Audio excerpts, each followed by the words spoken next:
Hello hello hello, नमस्कार नमस्कार नमस्कार, good evening good evening good evening, hi everybody, नमस्ते नमस्ते नमस्ते, हाय एवरीबॉडी। क्या आपको नजर आ रही हैं आपकी प्यारी प्यारी जग से न्यारी ma'am? Good evening good evening good evening, yes everybody, नमस्ते नमस्ते नमस्ते, how are you all, how are you all, कैसे हैं आप लोग? तो काफी टाइम के बाद मुलाकात हो रही है, आई होप कि पढ़ाई सही चल रही है। और बेटा आज हमें बेटा एक नया चैप्टर स्टार्ट करना है, that is happy Nag Panchami. तो कल थी ना मेरे प्यारे, आज है पर कल थी। सपोलो को सब याद रहता है, नाग पंचमी जो है, क्यों सपोलो? यस एवरीबॉडी,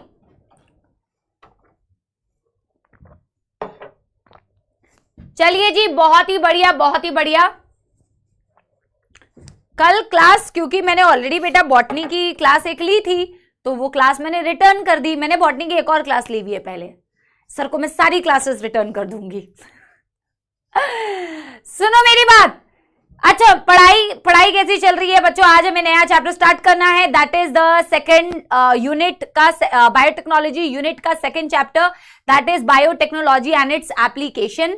ठीक है, और एक चीज मैं आपको क्या बता रही थी, हाँ एक चीज मैं आपको ये बता रही थी कि अब इसके बाद बेटा इवोल्यूशन स्टार्ट होगा और उसके बाद एनिमल हस्बेंड्री का तो सिर्फ एक ही लेक्चर है।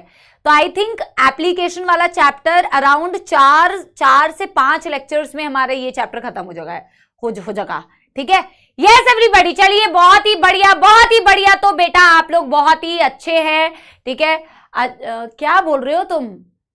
हाँ मैम अच्छी नहीं चल रही है बेटा। अगर अच्छी नहीं चल रही है तो अच्छी तो चलानी पड़ेगी बेटा। अगर अच्छी नहीं चल रही है तो आप कारण ढूंढिए, अभी तक अच्छी नहीं चल रही है। सितंबर स्टार्ट होने वाला है बच्चों, हर महीने एक बार तुम्हें याद दिलाया जाता है कि बेटा अगस्त आ गया, बेटा नवंबर आ गया, बेटा दिसंबर आ गया, फिर एक दिन बोलेंगे बेटा नीट आ गया, अब तो पढ़ ले। तो तब तक भी अगर तुमसे पूछेंगे ना पढ़ाई कैसी चल रही है, तो तुम्हें तब भी मौत आ रही होगी। बेटा ऐसे थोड़ी पढ़ना है कि हमेशा ही मौत आती रहे। कभी तो ये बोलना चाहिए आपको 180 on 180 जूलॉजी, चलो बहुत बढ़िया। कभी तो आपको ये बताना पड़ेगा ना कि बहुत अच्छी पढ़ाई चल रही है। पढ़ाई करोगे तो अच्छी चलेगी बेटा, पढ़ाई नहीं करोगे तो कैसे अच्छी चलेगी? अच्छी चलाने के लिए पढ़ाई करनी पड़ती है बच्चों। हाँ चलिए, सिलेबस कब खत्म होगा बेटा? जब सिलेबस को खत्म होने होगा बेटा तब खत्म हो जाएगा। तुम आके बेटा खत्म करा दो। क्या है सवाल, कब खत्म होगा तुम्हारा? तो मैं तुमसे पूछूं तुम्हारा बैकलॉग कब खत्म होगा, तुम्हारा रोना कब खत्म होगा, तुम्हारे दर्द कब खत्म होंगे, तुम्हारी पढ़ाई कब खत्म होगी, पूछूं मैं? तब तुम्हारे पास एक जवाब नहीं रहेगा, कब खत्म होगा मैम। तुम्हारी पढ़ाई शुरू कब होगी ये बताना बेटा, तुम शुरू कब करोगे पढ़ना? आए नहीं तो बड़े। हाँ चलिए जी बेटा, आज का लेक्चर हम शुरू करते हैं फुल जोश फुल एनर्जी के साथ में। मैं एक कलर सिलेक्ट कर रही हूं अच्छा सा। यस एवरीबॉडी, तो are we all ready with full जोश एंड फुल एनर्जी? खत्म नहीं करना होता है बेटा, पढ़ाई करनी होती है। हम नया चैप्टर स्टार्ट करने वाले हैं बच्चों, बायोटेक्नोलॉजी एंड इट्स एप्लीकेशन। हाँ मैं पूछने कह रहे सिलेक्शन के बाद। अच्छा जी चलो बेटा, आप बढ़िया से पढ़ाई करो, क्योंकि मैंने आपसे कहा था कि जब आपके बेटा ज़ूलॉजी खत्म हो जाएगी तो सबसे पहले तो शायद आपके बैच में ये होगा कि आपका सबसे पहले बेटा सारे सब्जेक्ट्स को खत्म कर दिए जाएंगे। ऑन अ सीरियस नोट सारे सब्जेक्ट्स को पहले खत्म किया जाएगा। उसके बाद बेटा मैंने ऐसा सोचा है, मेरे को अगर टाइम मिलेगा तो मैं क्या करूंगी ना, एटलीस्ट जब 12th एक बारी खत्म हो जाएगा तो एक बारी फुल 12th का ना बेटा क्वेश्चन प्रैक्टिस एक बारी कर लेंगे। ठीक है, अगर एक लेक्चर मिल जाएगा हमें ऐसे तो हम पूरे 12th की ना एक क्वेश्चन प्रैक्टिस कर लेंगे, लेकिन कुछ गैप के बाद करेंगे जब आप प्रिपेयर करके आओ। जब आप प्रिपेयर करके आओगे तभी बेटा हम क्या करेंगे, क्वेश्चन प्रैक्टिस। फिर हम जब सारे सब्जेक्ट्स खत्म हो जाएंगे आपके बेटा 12th के, तो 11th का रिविजन स्टार्ट होगा। फिर जब रिविजन स्टार्ट होगा फिर तो रिविजन जैसे कर रहे हैं करेंगे। ठीक है, यस एवरीबॉडी, तो बेटा जी ये शुरू करते हैं आज बायोटेक्नोलॉजी एंड इट्स एप्लीकेशन। जैसा कि बेटा मैंने आपसे कहा था आज तो थोड़ा सा इंट्रोडक्शन पार्ट होगा और बीटी कॉटन नाम की एक चीज है। मैं पहले आपको बता देती हूँ चैप्टर बेटा कैसे पढ़ना है। पहले मेरे को बताएंगे एवरीबॉडी बेटा हाउ इज द जोश इन द चैट बॉक्स, क्योंकि आज हमें जोश के साथ जैसे हम हमेशा पढ़ते हैं बिल्कुल उसी जोश और उसी एनर्जी के साथ में पढ़ना है बच्चों। ठीक है जी, यस। अच्छा सुनो मेरी बात सुनो कि चैट्स मत करो, मेरी बात सुनो बच्चों। हमने पिछले चैप्टर में पूरी बायोटेक्नोलॉजी कैसे की जाती है संडे को क्यों लेंगे बेटा, संडे को नहीं लेंगे बेटा, संडे तुम्हें पढ़ना नहीं है क्या? तुम सारे दिन बेटा क्यों दे देना चाहते हो? तुम बड़े खाली हो क्या संडे के दिन?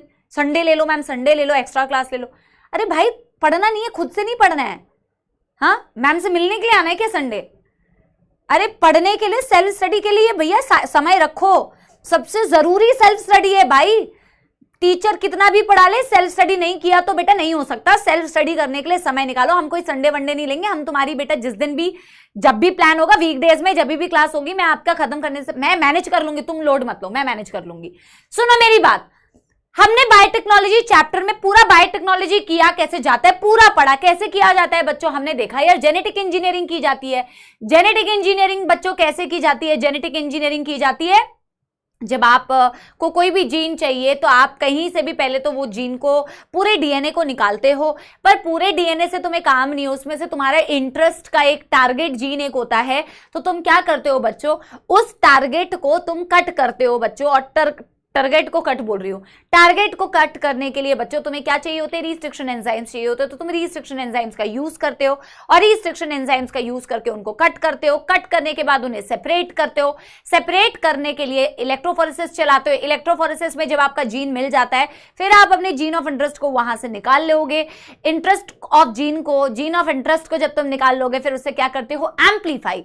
एम्पलीफाई करने के प्रोसेस को बोलते हो पॉलीमरेज चेन रिएक्शन, पीसीआर चलाते हो। जीन तुम्हारी एम्पलीफाई हो जाती है। फिर तुम क्या करते हो? उसे बेटा वेक्टर के साथ में जोड़ते हो। वेक्टर के साथ में जोड़ते हो क्योंकि उसके पास बहुत सारी क्वालिटीज होती है जिसके हेल्प से, उसके पास ये बहुत सारी क्वालिटी होती है जिसके हेल्प से तुम अपने जीन को होस्ट के अंदर रेप्लिकेट या फर्दर बहुत सारी प्रोसेस करा सकते हो। फिर तुम होस्ट के अंदर ट्रांसफॉर्म करते हो होस्ट को। ट्रांसफॉर्मेशन की अलग अलग टेक्निक्स होती है। फिर तुम बेटा क्या करते हो? इसको कल्चर करते हो। लार्ज अमाउंट में बायोरिएक्टर्स चलाते हो। बायोरिएक्टर्स में कई सारा कल्चर करने के बाद डिफरेंट टाइप ऑफ कल्चर होते हैं, डिफरेंट टाइप ऑफ बायोरिएक्टर होते हैं। फिर तुम डाउनस्ट्रीम प्रोसेसिंग करते हो, प्यूरिफाई करते हो और निकाल लेते हो। यही बेटा हमने सारी चीजें पढ़ी थी। यस एवरीबॉडी, यही बेटा हम लोगों ने। मैम आपने हमें नागपंचमी विष्णु की कर दी। रानी बेटा आप लेट हैं, श्रीमती सपोली रानी, ठीक है। आप सभी सपोलों को नागपंचमी की बहुत बहुत हार्दिक शुभकामनाएं, ठीक है। कृपया करके आज के दिन किसी को ना डसें और बिल्कुल शांति के साथ बेटा पानी पीजिए, दूध पीजिए, जैसा आपका मन है बेटा। आपके घर में बेटा जो भी सामग्री होगी, चाय पीजिए, कॉफी पीजिए। आजकल के सपोले तो बेटा कॉफी पियेंगे, चाय पियेंगे, है ना। तो मैं अपने आप को क्यों सपोला बोल रही हूं? सुनो मेरी बात, जैसा मन कर रहा है बेटा, बबल टी पीनी है bubble tea P low, Starbucks पीना है स्टारबक्स पी लो। मैंने हालांकि आज तक कभी मैं स्टारबक्स नहीं गई हूं, तो आई रियली पता नहीं मुझे जाना चाहिए कभी कि नहीं, बट ऑनेस्टली मैं बता रही हूं मैं कभी स्टारबक्स गई नहीं हूं। सुना बहुत है, पता नहीं क्या है, बट एनीवे सुनो मेरी बात बच्चा पार्टी। Yes, applications. अभी तक हमने बायोटेक्नोलॉजी की, आज हम बेटा क्या देखेंगे कि इसकी एप्लीकेशन क्या होती है। एप्लीकेशन ही तो बेटा जरूरी है, क्योंकि हम इतना जो कार्यक्रम कर रहे थे, इतना जो तामझाम कर रहे थे, वो कर क्यों रहे थे? इसकी क्या एप्लीकेशन, इसकी क्या जरूरत है, इस चैप्टर में क्या क्या जरूरतें बताई गई है, वो मैं आप लोगों से बेटा डिस्कस करूंगी, ठीक है। यस, नहीं जाना मैम, हाँ वही तो मैं तो बेटा, मेरे को लोकल अपनी जो कुल्हड़ वाली चाय है, स्पेशली जो मैंने आज तक, जैसे मैं बनारस में मैंने बहुत बढ़िया चाय पी है, वो कुल्हड़ वाली। एक तो बेटा बीच बीच बातें मत करो, नहीं तो मैं बातों में तुम्हारी फंस जाती हूँ। मैं लास्ट बात बोल रही हूँ, फिर मैं पढ़ा रही हूँ यहाँ पे। वो जो कुल्हड़ वाली चाय मिलती है, हा, क्या चाय होती है बेटा, उसका कोई कंपेरिजन है? उसका कोई कंपेरिजन नहीं है बेटा। एक तो दो चाय की बात बेटा एंडलेस है यार, चाय की बातें। तो वो जो कुल्हड़ वाली चाय है ना, और जो वो वाली मिलती है ना बेटा रोड साइड पे, वो जैसे करके बन रही होती है, उसकी बात ही अलग है यार। वैसे बेटा उसके आगे Starbucks, is there any comparison? There is no comparison. बोलना भी बेटा पाप है।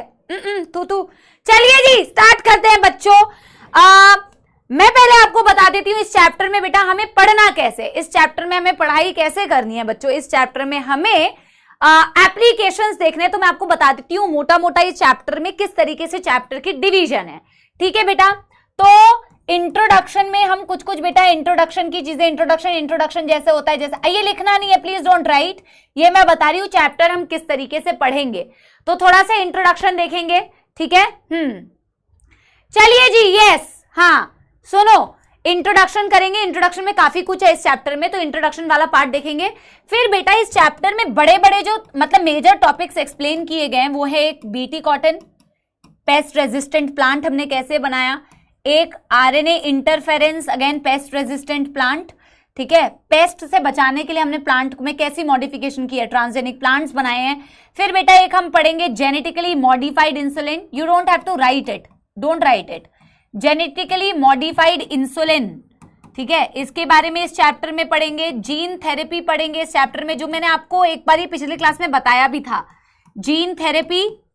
एक्चुअल में इस चैप्टर के मेजर टॉपिक्स तो ये 4 हैं बेटा, मेन टॉपिक्स नहीं, एक और है ना, नहीं, जेनेटिकली मॉडिफाइड इंसुलिन हो गया, जीन थेरेपी, एक और है ना वो application in medicine, medicine field में इसका एप्लीकेशन, तो ये वाला इस चैप्टर का मोटा मोटा पार्ट है। फिर हम लास्ट में एथिकल इश्यूज, ट्रांसजेनिक एनिमल्स, ठीक है, ये सारी चीजों के बारे में लास्ट में पढ़ेंगे। दिस इज हाउ बेटा, this is how we are going to progress in this chapter, ठीक है, ये इस चैप्टर का सीक्वेंस होने वाला है। मेजर टॉपिक्स एक्चुअल में 1, 2, 3, 4 एंड 5 मेन टॉपिक्स यही वाले हैं। एलाइजा फेलाइजा बेटा सारी चीजें इस मेडिकल एप्लीकेशंस में है, ठीक है।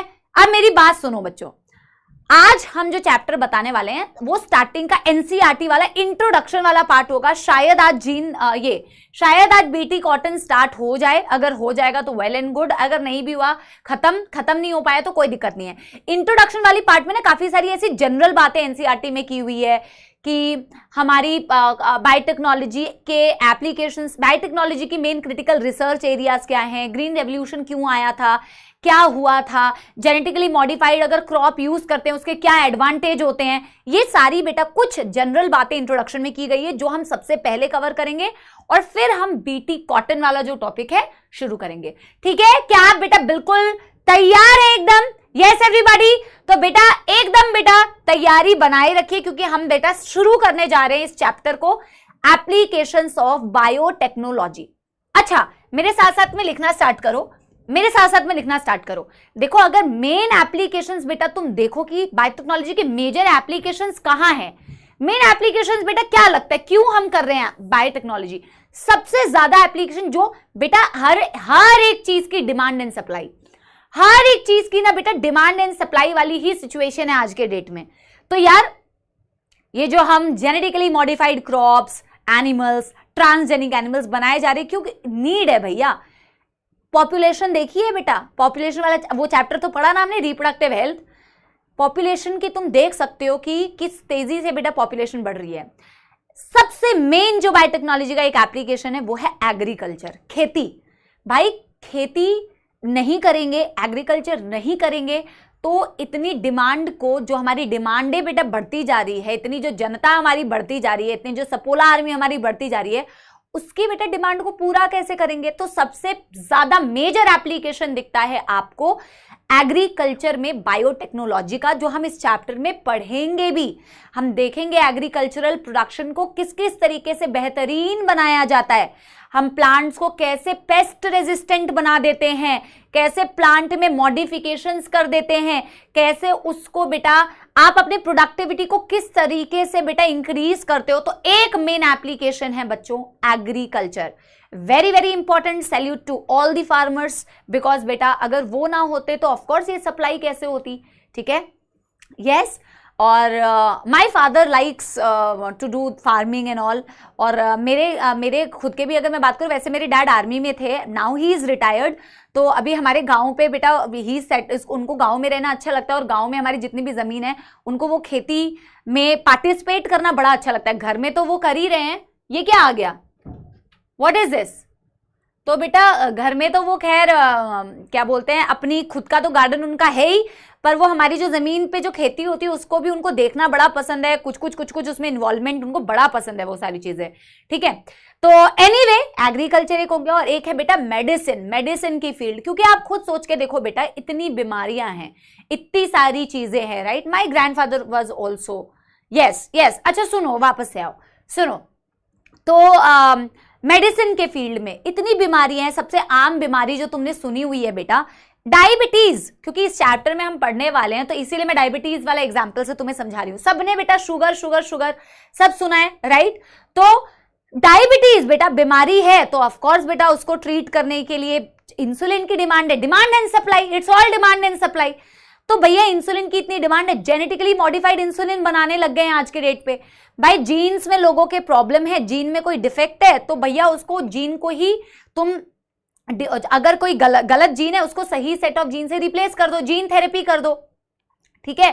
कैंसर है, एम्फाइसीमा है, कितनी सारी बीमारियां, रूमेटॉइड आर्थराइटिस है, सिस्टिक फाइब्रोसिस है, दुनिया भर की इतनी बीमारियां हैं बेटा, उसको ट्रीटमेंट के लिए बायोटेक्नोलॉजी।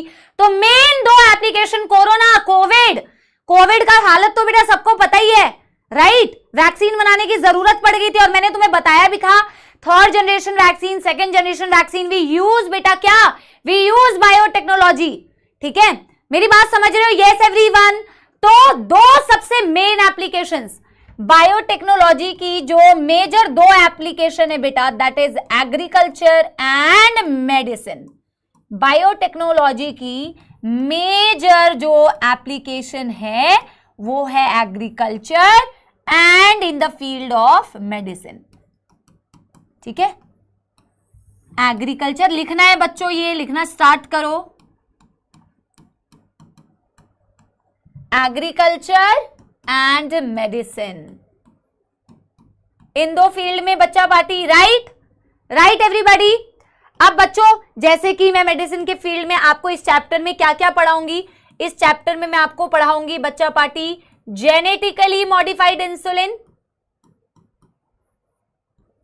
कितना खूबसूरत कॉन्सेप्ट है, आप सोच के देखो बेटा, आप सोचो ना, आप इतना डरते हो डॉक्टर बनने के लिए कितनी पढ़ाई करनी पड़ी, आप सोच के देखो, अगर ठान लिया जाए तो क्या नहीं किया जा सकता यार। मनुष्य का दिमाग क्या नहीं कर सकता बच्चों, क्या नहीं कर सकता। सोचो और कर दे रहे यार, आज के डेट पे जो सोच रहे हो वो पॉसिबल हो जा रहा है। भाई तुम इंसुलिन बनाने लग रहे हो, किसके अंदर बनाते हो, ई कोलाई के अंदर बनाते हो।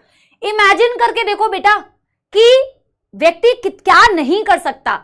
तो अपने आप का अंडर एस्टिमेट मत करो यार, ऑफ कोर्स तुम तभी कर पाओगे जब मेहनत करोगे, ये नहीं कि हाँ यार क्या नहीं कर सकता, भाई इंसुलिन बना ला रहा है मैं भी कर सकता हूं, और सोए पड़े हैं पूरे दिन, 24 में से 18 घंटे पढ़ने की जगह 19 घंटे सो रहे हैं, ऐसे नहीं होता है, ठीक है ना। पढ़ाई करोगे, मेहनत करोगे और सोचोगे और ठानोगे, लगे रहोगे तो क्या नहीं कर सकते हो बच्चा, एब्सोल्युटली कर सकते हो, ठीक है। जेनेटिकली मॉडिफाइड इंसुलिन एक हम पढ़ेंगे बेटा इस चैप्टर में, क्या इस चैप्टर में हम पढ़ेंगे जीन थेरेपी, ठीक है, ठीक है जी, यस एवरीबॉडी। हाँ अब बेटा एग्रीकल्चर में हमें इस चैप्टर में पढ़ना है बीटी कॉटन, हमें पढ़ना है आरएनए साइलेंसिंग या आरएनए इंटरफेरेंस एक्सेट्रा। इसे फटाफट से नोट करो। फिर एनसीईआरटी की एक चीज बेटा हमें लिखनी है। युगल यार प्लीज एसी को देख लो यार, बहुत ज्यादा फ्रीज हो गई हूं मैं। मेरे डेनिम्स में भी ना, मेरे डेनिम्स एकदम फ्रीज हो गए, ऐसा लग रहा है कि फ्रिज में से निकाले हैं। हाँ चलिए जी, यस एवरीबॉडी, डन डन बेटा, लिख लिया है आप लोगों ने?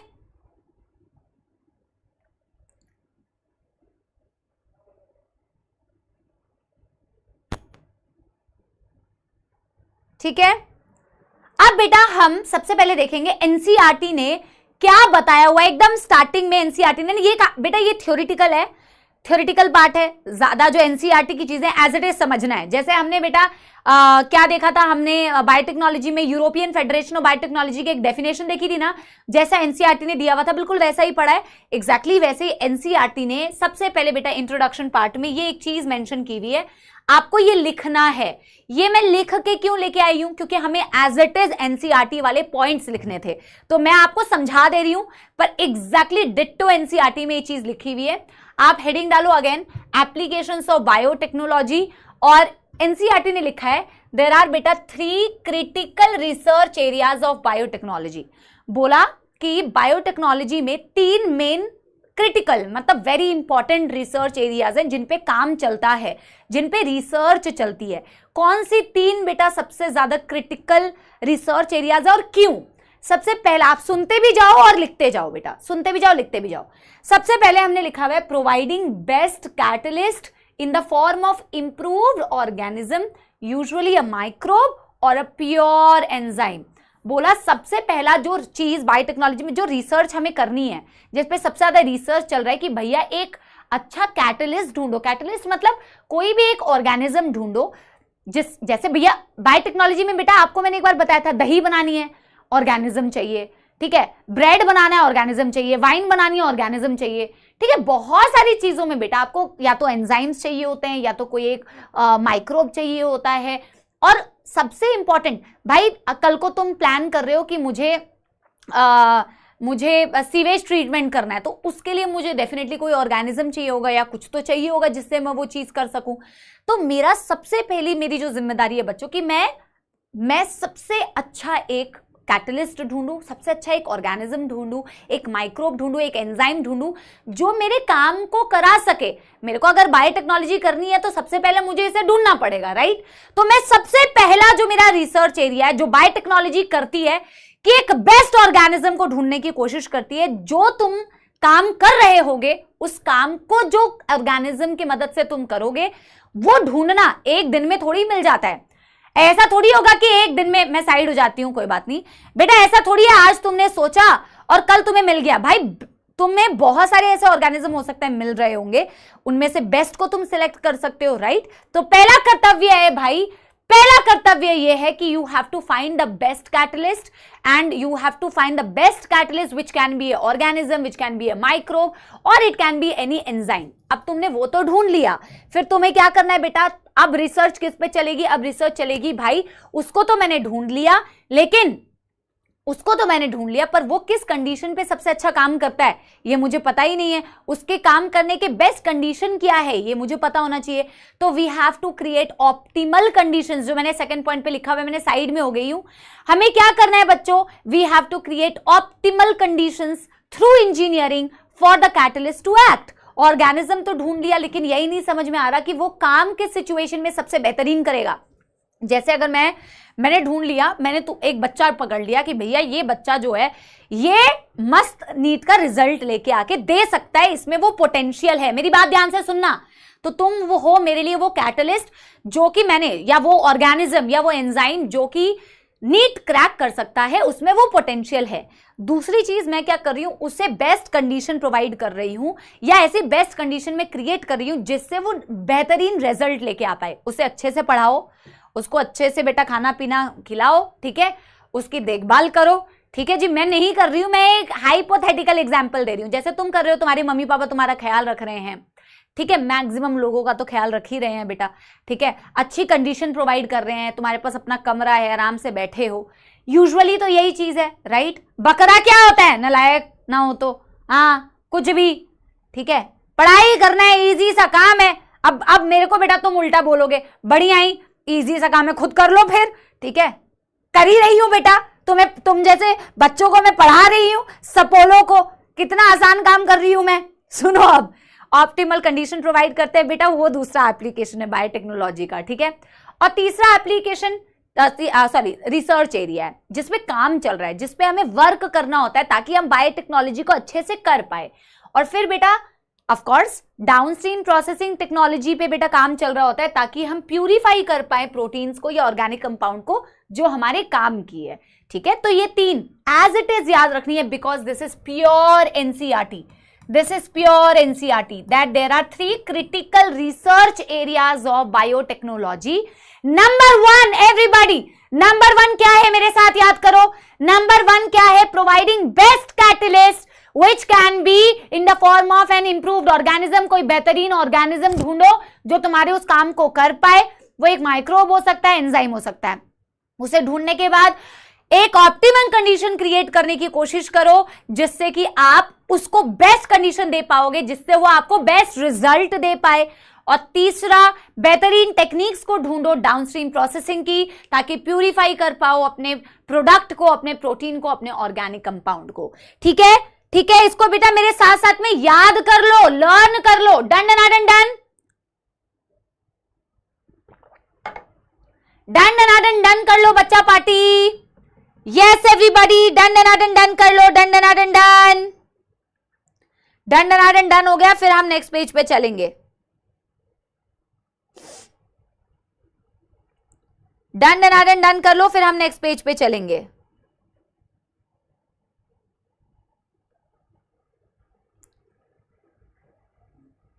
ठीक है, अब बेटा देखो जैसे कि हम कहते हैं, ठीक है, प्लीज साइड के, मैं कब से आधे टाइम तो मैं साइड में ही बोल रही थी, आप लिखो मैं साइड में हूं।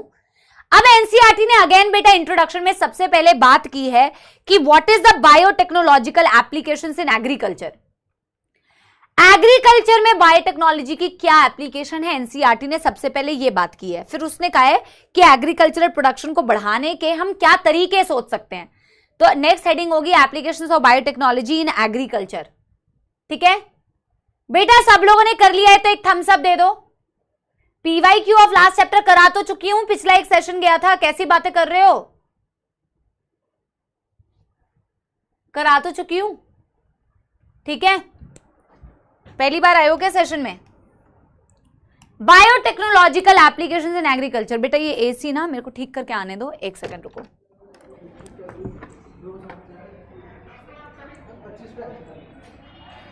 यार पहले का ही इतना ठंडा कर रखा है, जो भी है भाई।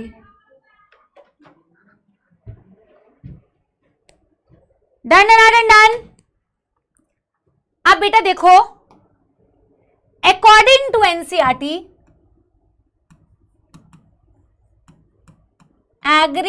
एग्रीकल्चरल प्रोडक्शन लिखना है ये,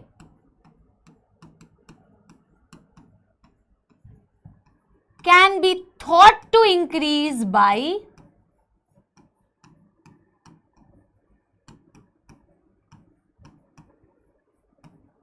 the use of, हम देख रहे हैं कि क्या एप्लीकेशन है बायोटेक्नोलॉजी की एग्रीकल्चर में। ठीक है, देखो एग्रीकल्चरल प्रोडक्शन को बढ़ाने के हम कई सारे तरीके ढूंढ सकते हैं। जैसे बच्चों, जैसे हम ढूंढ सकते हैं number 1 according to NCERT, according to NCERT number 1 already noted. चलो ठीक है, नंबर 1 हम एग्रीकल्चर प्रोडक्शन को बढ़ा सकते हैं डिफरेंट टाइप ऑफ केमिकल्स का यूज करके, जो आप सबने सुना होगा। जब जब हरित क्रांति आई थी 20th सेंचुरी में, जब हरित क्रांति आई थी इंडिया में, जब हरित क्रांति आई थी, वर्ल्ड वाइड भी जब हरित क्रांति आई थी, ग्रीन रेवोल्यूशन हुआ था, तो इसी तरीके से ऑफकोर्स डिमांड एंड सप्लाई, ये पॉपुलेशन बढ़ रही है तो ऑफकोर्स सी बात है तुम्हें ऐसा कुछ करना पड़ेगा जिससे तुम्हारी प्रोडक्शन बहुत ज्यादा बढ़ जाए। तो एग्रोकेमिकल बेस्ड हम एग्रीकल्चर कर रहे थे, फर्टिलाइजर्स का यूज कर रहे थे, इंसेक्टिसाइड्स का यूज कर रहे थे, पेस्टिसाइड्स का यूज कर रहे थे, फंजाइसाइड्स का यूज कर रहे थे, लेकिन these are the chemicals, these are the chemicals. ठीक है, और इस तरीके से यूरिया यूज करना या ये सब यूज करना, of course these are not eco friendly. Pollution तो हम कर ही रहे हैं ना, इको फ्रेंडली नहीं है। ऑल्सो बेटा इनफैक्ट जब ग्रीन रेवोल्यूशन में भी ये चीज की गई थी ना, तो हर कोई, ये कोई बहुत सस्ते प्रोडक्ट्स नहीं होते हैं, ये महंगे प्रोडक्ट्स होते हैं। एक तो हार्मफुल तो है ही, पोल्यूशन तो कर ही रहे हैं, प्लस ये बहुत महंगे होते हैं। हर कोई बहुत महंगे महंगे फर्टिलाइजर्स, बहुत महंगे महंगे केमिकल्स को यूज भी नहीं कर पाता। बट अभी हम क्या डिस्कस कर रहे हैं, अभी हम डिस्कस कर रहे हैं कि एग्रीकल्चरल प्रोडक्शन को बढ़ाने के क्या क्या तरीके हो सकते हैं। तो क्या क्या तरीके हो सकते हैं, मैं कह रही हूं कि भाई एग्रीकल्चरल प्रोडक्शन को बढ़ाने का एक तरीका तो मैम ये हो सकता है यूज ऑफ, नहीं यूज ऑफ तो हमने लिखा हुआ है ना वहां, तो हम लिखेंगे number 1 agrochemical based agriculture, agrochemical based agriculture. क्या कर रहे हैं एग्रोकेमिकल बेस्ड एग्रीकल्चर में बच्चा पार्टी? यस, क्या कर रहे हैं बेटा इसमें? हम ये भी लिखना है बेटा, नहीं ऐसे लिख रही हूं मैं बेटा, मैं बोल देती हूँ ना जो नहीं लिखना है। यस, स्वामीनाथन जी, आरना बेटा बिल्कुल सही, इंडिया में वही ग्रीन रेवोल्यूशन लेके आए थे। ठीक है, इसमें हम क्या कर रहे हैं, इसमें हम पेस्टिसाइड्स का यूज करते हैं। जैसे कि आपके पास बेटा different types of herbicides, insecticides,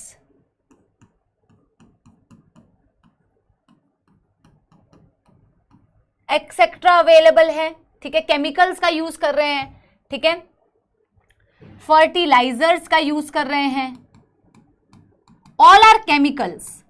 production को बढ़ाने के लिए ऑल केमिकल्स का हम यूज कर रहे हैं, जो केमिकल्स बहुत ज्यादा अच्छे भी नहीं है, ठीक है, वो अच्छे तो है ही नहीं, साइड इफेक्ट्स तो है ही, महंगे भी बहुत है भाई। अमीर लोग तो यूज कर सकते हैं, पर भाई एग्रीकल्चर करने वाले बहुत सारे ऐसे लोग होते हैं जो ऑफ कोर्स ये अफोर्ड भी नहीं कर सकते, ठीक है। But anyway this can be one of the सोच जिससे प्रोडक्शन बढ़ सकती है। आज के डेट में बहुत सारे बच्चों को पता होगा बेटा, आज के डेट में बहुत सारे बच्चों को पता होगा क्या, जल्दी बताओ क्या करते हैं आजकल। तुम मार्केट में भी खरीदने जाते हो, तुम क्या खरीदने जाओगे बेटा, तुम तो खरीदते ही नहीं होगे, तो मम्मियों से पूछना या पापा से पूछना अगर कोई खरीदता है तो ऑर्गेनिक फ्रूट, ऑर्गेनिक सब्जियां, ऑर्गेनिक दाल, ऑर्गेनिक फलाना, ऑर्गेनिक टिमकाना। ऑर्गेनिक फार्मिंग की बहुत ज्यादा चर्चा होती है, मतलब कि बहुत महंगा। अगेन अगर तुम प्राइस में डिफरेंस देखोगे ना, अच्छा स्विगी तो करते हो सारे लोग, हाँ मैन्योर का भी यूज करते हैं इसमें, यस। अच्छा तुम वो तो करते होगे ना बेटा, स्विगी अगर कभी चलाते हो तो स्विगी में इंस्टामार्ट का एक ऑप्शन आता है, ब्लिंकिट करते होगे, एक बार ही देखना उसमें, ठीक है। तो उसमें ऑप्शंस में देखना कि ऑर्गेनिक टमाटर और नॉर्मल टमाटर के प्राइस भाव में कितना अंतर है। ऑर्गेनिक मतलब सब्जियों में, ऑर्गेनिक फ्रूट्स में और नॉर्मल फ्रूट्स में बहुत अंतर है, ठीक है। ऑफ कोर्स ये देखो प्रोडक्शन तो बढ़ा रही है, लेकिन बहुत अफोर्डेबल नहीं है, ये भी बहुत अफोर्डेबल नहीं है, बंदा अफोर्ड नहीं कर पाएगा, इतनी महंगी है। अब महंगा क्यों है बेटा, उसके पीछे खर्चा बहुत है, जब किया ही उसके पीछे खर्चा बहुत, तो ऑफकोर्स बेटा बिकेगी भी वो महंगी। ऑर्गेनिक दूध, ठीक है, बहुत सारी चीजें। ऑर्गेनिक फार्मिंग का मतलब होता है हम हार्मफुल केमिकल्स नहीं यूज कर रहे, हम bio fertilizers, bio pesticides, manure का यूज कर रहे हैं, है ना, ऑर्गेनिज्म बेस्ड, है ना, ऑर्गेनिज्म बेस्ड फार्मिंग कर रहे हैं। बायो फर्टिलाइजर्स यूज कर लो, बायो पेस्टिसाइड्स यूज कर लो, है ना। नॉर्मल जो खाद बेटा हम बच्ची कुची जो वो प्लांट वेस्ट से करते हैं, वैसे मैन्योरिंग कर लो, इसे आप क्या बोलते हैं, ऑर्गेनिक फार्मिंग। ऑर्गेनिक फार्मिंग भी आप कर सकते हैं, ऑर्गेनिक एग्रीकल्चर भी कर सकते हैं। नंबर 2 ये ऑप्शन भी है, नंबर 2, पर अफोर्डेबल ये भी नहीं है बेटा, ये तो और महंगा है, लेकिन इको फ्रेंडली है। लेकिन एडवांटेज क्या है, इको फ्रेंडली है, ठीक है। ऑर्गेनिक एग्रीकल्चर,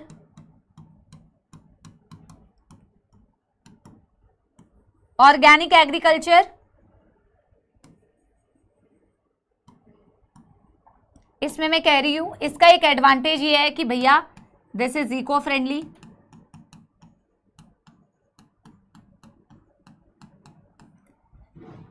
क्या कर रहे हैं, bio fertilizers, bio pesticides etcetera को यूज कर रहे हैं। कोई दुख दर्द समस्या तो नहीं है बेटा, ये बचपन में ऐसा नहीं लग रहा कोई ईवीएस की क्लास पढ़ रहे हैं, यस ऐसा नहीं लग रहा है कि कोई ईवीएस की क्लास पढ़ रहे हैं, क्योंकि ईवीएस टाइप की क्लास में हमें ऐसे पता है, बचपन में ऐसे बहुत सारे टॉपिक्स होते हैं जो बच्चों को प्रॉपरली बेटा सिर्फ लर्न करने के लिए और मार्क्स लाने के लिए ना समझाए जाएं और बढ़िया तरीके से समझाया जाए ना, तो हमारे अंदर बचपन से बहुत सारी वैल्यूज बेटा ऐड होती है, ठीक है, बहुत सारी वैल्यूज बेटा ऐड होती है। तो मुझे लगता है कि वैसे सब्जेक्ट्स को ना हम तवज्जो नहीं देते इंपॉर्टेंस, ईवीएस ऐसे बिहेव करते, EVS, drawing class, SUPW, but बहुत सारी चीजें, स्पोर्ट्स, बहुत सारी चीजें हैं बच्चों जिसकी बहुत इंपॉर्टेंस है। अच्छा सीखने के लिए करना होता है हमेशा, नंबर, ठीक है यार, नंबर तो लाने ही है, सिलेक्शन करना है तो नंबर तो लाने ही पड़ेंगे बेटा, नंबर नहीं लाओगे तो सिलेक्शन तो नहीं होगा। पर कई बार चीजों को ना सीखना, सब्जेक्ट से बहुत कुछ सीखते हो यार, सीखना भी चाहिए, है ना। तो आई थिंक हमारे सब्जेक्ट में तो बहुत कुछ है जिससे आपने शायद कभी ना कभी कुछ ना कुछ लर्न किया हो अपनी लाइफ में, लर्निंग वाली चीजें भी आई होंगी शायद, है ना। अच्छा आगे देखो बेटा, और एक चीज जो हम बेटा ग्रीन रेवोल्यूशन में हमने एक चीज जो देखी थी बहुत ज्यादा, जिसको मोटिवेट किया गया था, पुश किया गया था स्वामीनाथन जी ने, जो आप बोल रहे हैं, जो पुश किया था यूज करने के लिए, वो है बेहतरीन crop variety. Best crop variety को आपने यूज किया जिससे कि फ्रूट प्रोडक्शन बहुत ज्यादा बढ़े। और थर्ड जो हम बोलते हैं क्या बोलते हैं, एग्रीकल्चर प्रोडक्शन को बढ़ा सकते हैं, improved crop variety, genetically modified organisms, genetically modified crops को हम यूज कर सकते हैं। इसके क्या एडवांटेज होते हैं बेटा, जिनके जीन में मॉडिफिकेशन कर दी जाए वही जेनेटिकली मॉडिफाइड क्रॉप्स है। और जेनेटिकली मॉडिफाइड क्रॉप्स के क्या क्या एडवांटेज हो सकते हैं, एनसीईआरटी में कम से कम 5 दिए हुए हैं हमें, वो 5 एडवांटेज के। आप भी बेटा ऐसे सोच सकते हो कि जेनेटिकली मॉडिफाई करके आप क्या क्या बेटा इंप्रूवमेंट ला सकते हो, जो शायद इससे आ रही थी, जो शायद इससे आ रही थी, लेकिन अब आपको वो भी यूज करने की जरूरत नहीं पड़ेगी। खुद सोच के देखो ना बच्चों, खुद सोच के देखो कि यार आप अगर जेनेटिकली मॉडिफाइड क्रॉप कर रहे हो तो उसके आप खुद सोच के देखो क्या एडवांटेज हो सकता है कि आपको इस पे ना डिपेंडेंट होना पड़े, आपको इस पे भी डिपेंडेंट नहीं होना पड़ेगा। यील्ड अच्छी होगी, यील्ड अच्छी होगी भैया, प्लांट के जीन में ही ऐसे मॉडिफाई कर दो कि उसमें पेस्ट ही ना लग पाए, पेस्ट रेजिस्टेंट बना दो उसे, ठीक है, सॉइल से अच्छा मिनरल यूज कर पाए, ये सारे पॉइंट्स मैं भी डिस्कस करूंगी, ठीक है। हाँ, प्रोडक्टिविटी ज्यादा हो, ठीक है, रेजिस्टेंस अच्छा हो उसका, क्वालिटी क्वांटिटी में डिस्कस करूंगे आगे। आपको बहुत सारे पॉइंट्स आप सही बता रहे हैं, उन्हीं पॉइंट्स को बेटा हम डिस्कस करेंगे। तो तीसरा बेटा एप्लीकेशन क्या हुआ, तीसरा एप्लीकेशन क्या हुआ बच्चों, मैं कह रही हूं genetically modified crops can be used, ठीक है। इसे डन कर लो, वेरी गुड, बहुत सारे बच्चे बिल्कुल सही सही आंसर दे रहे हैं, वेरी गुड। आप इसे लिख लो, आप इसे लिख लो,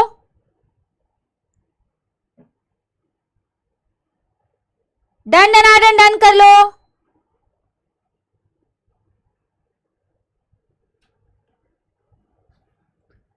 डन मैम, जिसने प्रीवियस चैप्टर नहीं पढ़ा हो ये पढ़ सकता है। यशपाल बेटा बहुत सारी चीजें आपको नहीं समझ में आएंगी अगर आपने पहला चैप्टर नहीं पढ़ा है, क्योंकि यहाँ पे हमें प्रोसेस पूरा पढ़ना है, जिनको काटते कैसे हैं, जोड़ते कैसे हैं, अभी तो वही सब पढ़ने वाले हैं। नहीं पढ़ा होगा तो कैसे चलेगा, ठीक है, पढ़ना तो पड़ेगा। डन एवरीबॉडी, पक्की बात, पक्की बात, पक्की बात, ठीक है। नेक्स्ट बेटा हम क्या लिखने जा रहे हैं, नेक्स्ट बेटा हम क्या लिखने जा रहे हैं, अगेन बेटा आपको लिखना है, ठीक है। अब हम बेटा अगेन एनसीईआरटी में एक जनरल बात कही है कि क्योंकि डिमांड एंड सप्लाई है, पॉपुलेशन बढ़ रही है, तो जैसा आप सबने बोला Swaminathan introduced green revolution in India. And green revolution क्यों आया इंडिया में, क्योंकि पॉपुलेशन बहुत ज्यादा से बढ़ रही थी, उसकी डिमांड को पूरा करने के लिए ग्रीन रेवोल्यूशन लेके आए। बेहतरीन क्रॉप्स की वैरायटी हमने यूज किया बेटा, of course pesticides, herbicides, chemicals वगैरह यूज किए, बहुत बढ़िया बढ़िया मशीनें भी यूज की एग्रीकल्चरल प्रोडक्शन को बढ़ाने के लिए। एंड यू वोंट बिलीव बच्चों, आप बिलीव नहीं करेंगे भैया, इसके बाद में एक पानी दे जाइएगा नॉर्मल, थैंक यू भैया। हाँ, मैं नॉर्मल मतलब गर्म पानी, नॉर्मल। हाँ, तो क्या बोल रही थी बच्चों, यस एवरीबॉडी, क्या मैं बोल रही थी बच्चों कि ग्रीन रेवोल्यूशन, ये लिखना है आपको, ये लिखना है, एनसीईआरटी की लाइन है। ग्रीन रेवोल्यूशन आया बेटा 1960s के अराउंड आया था।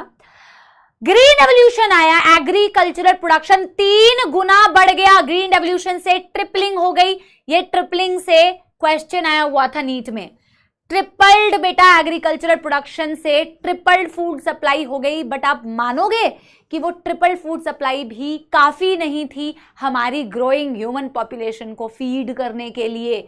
इतना सब करने के बावजूद हरित क्रांति से 3 गुना ज्यादा ट्रिपल्ड फूड प्रोडक्शन होने के बावजूद बच्चों इतनी ज्यादा पॉपुलेशन थी कि that was not sufficient to meet the growing human population demand. और क्यों बेटा, ग्रीन रेवोल्यूशन में क्या किया गया था जिससे बेटा आपकी प्रोडक्शन बढ़ रही थी, हमने लिखा हुआ है केमिकल्स का यूज किया, बायो फर्टिलाइजर, सॉरी केमिकल्स का यूज किया, फर्टिलाइजर्स, पेस्टिसाइड्स, ये सारी चीजों का यूज किया हमने। अच्छी बेटा अच्छी क्रॉप वेराइटीज का हमने यूज किया, ठीक है। अच्छी मैनेजमेंट प्रैक्टिसेस, बेहतरीन मैनेजमेंट प्रैक्टिसेस को हमने अपनाया जिससे और ज्यादा अच्छी बेटा कल्टीवेशन हो पाए और अच्छा प्रोडक्शन हो पाए। अच्छी अच्छी मशीनों का भी यूज किया, एनसीईआरटी ने ये लिखा नहीं हुआ है, बहुत अच्छी मशीन्स का भी हमने यूज किया, ठीक है। लेकिन एनसीईआरटी ने इस तरीके से मैम ये लिखना है, बिल्कुल लिखना है। बस बेटा यही कुछ इंट्रोडक्शन वाली चीजें हैं जो मैं आज लिख के लेके आई हूं। इसके बाद हम जैसे लिख लिख के पढ़ते हैं ना, हम बिल्कुल उसी तरीके से लिख लिख के पढ़ेंगे। बट क्योंकि ये एनसीईआरटी की कुछ चीजें हैं जो आपको एज इट इज फॉलो करनी थी, इसलिए मैंने एनसीईआरटी वाला ही लिख दिया है, ठीक है। यस, तो हम क्या कह रहे हैं, द ग्रीन रेवोल्यूशन 1960s के अराउंड आया, ठीक है, और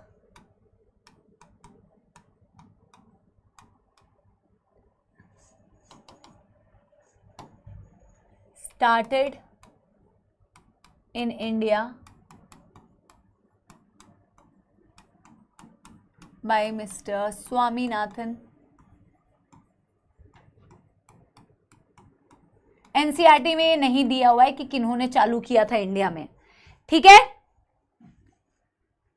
अरे ट्रिपलिंग या ट्रिपल्ड एक ही तो बात है, ट्रिपलिंग और ट्रिपल्ड भाई, एक्सक्यूज मी, ठीक है। अरे 3 गुना प्रियांशु बेटा, 60s से 70s, ठीक है। यस, अरे यार बेटा ट्रिपल्ड क्या गलत वर्ड है क्या, दिया हुआ है क्या पॉलोमी बेटा? नहीं नहीं, नाम नहीं दिया हुआ ना, किन्होंने स्टार्ट किया था और कब किया था। अरे भाई लो तुम ना, तुमको एकदम मौत आती है बेटा, खुद की तो अंग्रेजी तुम्हारी एकदम डब्बा गोल है, यहां ट्रिपलिंग दिया हुआ है भाई, ले खुश हो जा। अब स्पेलिंग मत बोलना, स्पेलिंग गलत है तो कोई बात नहीं, मैं गलत ही स्पेलिंग लिखती हूं, ठीक है। फूड सप्लाई बेटा 3 गुना हो गई थी, क्यों हुई थी? ग्रीन रेवोल्यूशन में ऐसा क्या किया था हमने, हरित क्रांति में ऐसा क्या किया था जो फूड सप्लाई इतनी ज्यादा हुई? तो देखो क्या किया था। Number 1, use of improved crop varieties. Number 2, use of agrochemicals like fertilizers, pesticides. But very important बेटा, ये क्वेश्चन में पूछा जाता है, mainly it was due to the use of better management practices, ठीक है। बेहतरीन, मेरे को पता था सिंगल पी है या डबल पी है, उसमें गलत है, मुझे पता था, ठीक है। बेहतरीन मैनेजमेंट प्रैक्टिसेस यूज करने की वजह से बेटा इतने गुना आप प्रोडक्शन को बढ़ा पाए थे, ठीक है, ठीक है। समझ में आ रही है बच्चों बात? यस। सूर्यांश बेटा ये बच्चे मानते नहीं है ना, क्या करें, ठीक है, ठीक है। क्या बेटा यहां तक कोई दुख दर्द समस्या? इंट्रोडक्शन का एक लास्ट पार्ट बचा हुआ है जो मैं कराऊंगी, इससे पहले मैं क्या करती हूं बच्चों,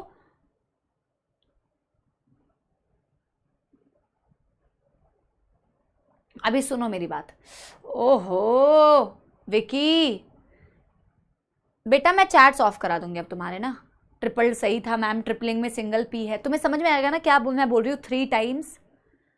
अभी हमने अभी तक क्या पढ़ा बच्चों? 3 critical research area of biotechnology. कौन कौन सी क्रिटिकल रिसर्च एरिया बायोटेक्नोलॉजी का? नंबर 1 हमें इंप्रूव्ड ऑर्गेनिज्म ढूंढना है। मेरे साथ रिवाइज करो, मेरे साथ रिवाइज करो बच्चों। इंप्रूव्ड ऑर्गेनिज्म ढूंढना है in the form of microbe और एंजाइम। ऑर्गेनिज्म ढूंढ के बेटा घर तो नहीं बैठेंगे, we have to find the best optimum conditions उसके काम करने के लिए। एंड नंबर 3, डाउनस्ट्रीम प्रोसेसिंग पे रिसर्च चल रहा है ताकि हम प्यूरिफाइंग टेक्निक्स, अलग अलग चीजों की प्यूरिफाइंग टेक्निक्स को और बेहतरीन तरीके से जान पाए। These are the 3 critical research area of biotechnology. Main applications biotechnology की 2 जगह पे आपको देखने को मिलती है because of demand and supply. 1 is agriculture, number 2 is medicine. हमने फिर देखा कि एग्रीकल्चर में बायोटेक्नोलॉजी का क्या एप्लीकेशन है और किस तरीके से क्या अपना सकते हैं जिससे एग्रीकल्चरल प्रोडक्शन बढ़ जाए।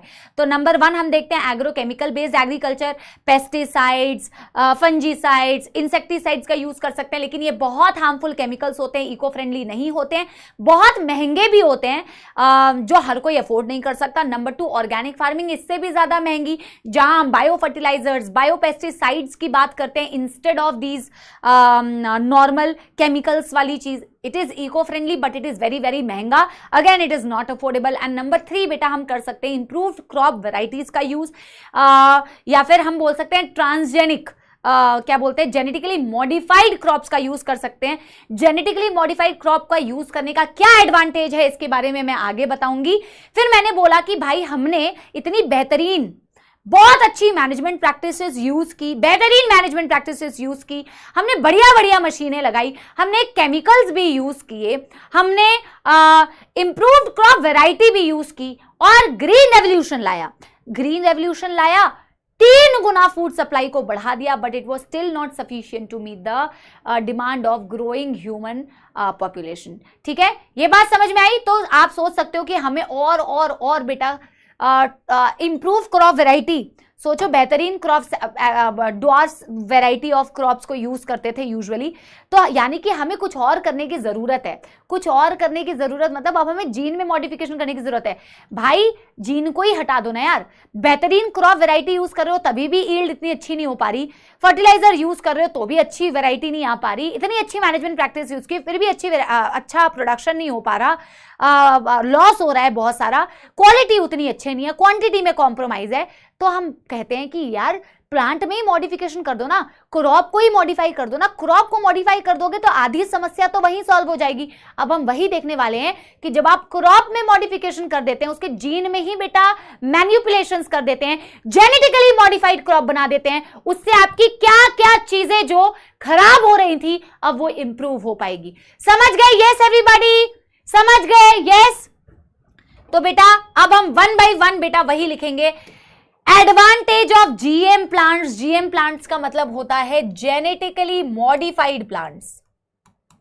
इतना सब करने के बाद भी जब कुछ बेटा हो नहीं पा रहा है तो अब हम देखेंगे जेनेटिकली मॉडिफाई, अगर हम जीन में ही मैनिपुलेशंस कर दें तो क्या फायदा हो सकता है। प्लीज बेटा इसमें पीएचडी करने मत जाना, आप अगर इसमें बेटा बहुत ज्यादा अतिरिक्त ज्ञान पढ़ोगे उसका कोई मतलब नहीं है। We need to keep it only NCERT based, ठीक है, सिर्फ एनसीईआरटी बेस्ड पढ़ना है, ठीक है। यस एवरीबॉडी, यस एवरीबॉडी, ठीक है। हाँ, अब देखो बच्चों, देखो जेनेटिकली मॉडिफाइड क्रॉप्स, जैसे तुम कह रहे थे बच्चों, जैसे कि तुम कह रहे थे कि क्रॉप में मॉडिफिकेशन करेंगे तो क्या क्या फायदे हो सकते हैं, तुम खुद बताओ क्या क्या फायदे हो सकते हैं। बच्चों 1 सेकंड मुझे टाइम देना, 1 सेकंड मुझे टाइम देना।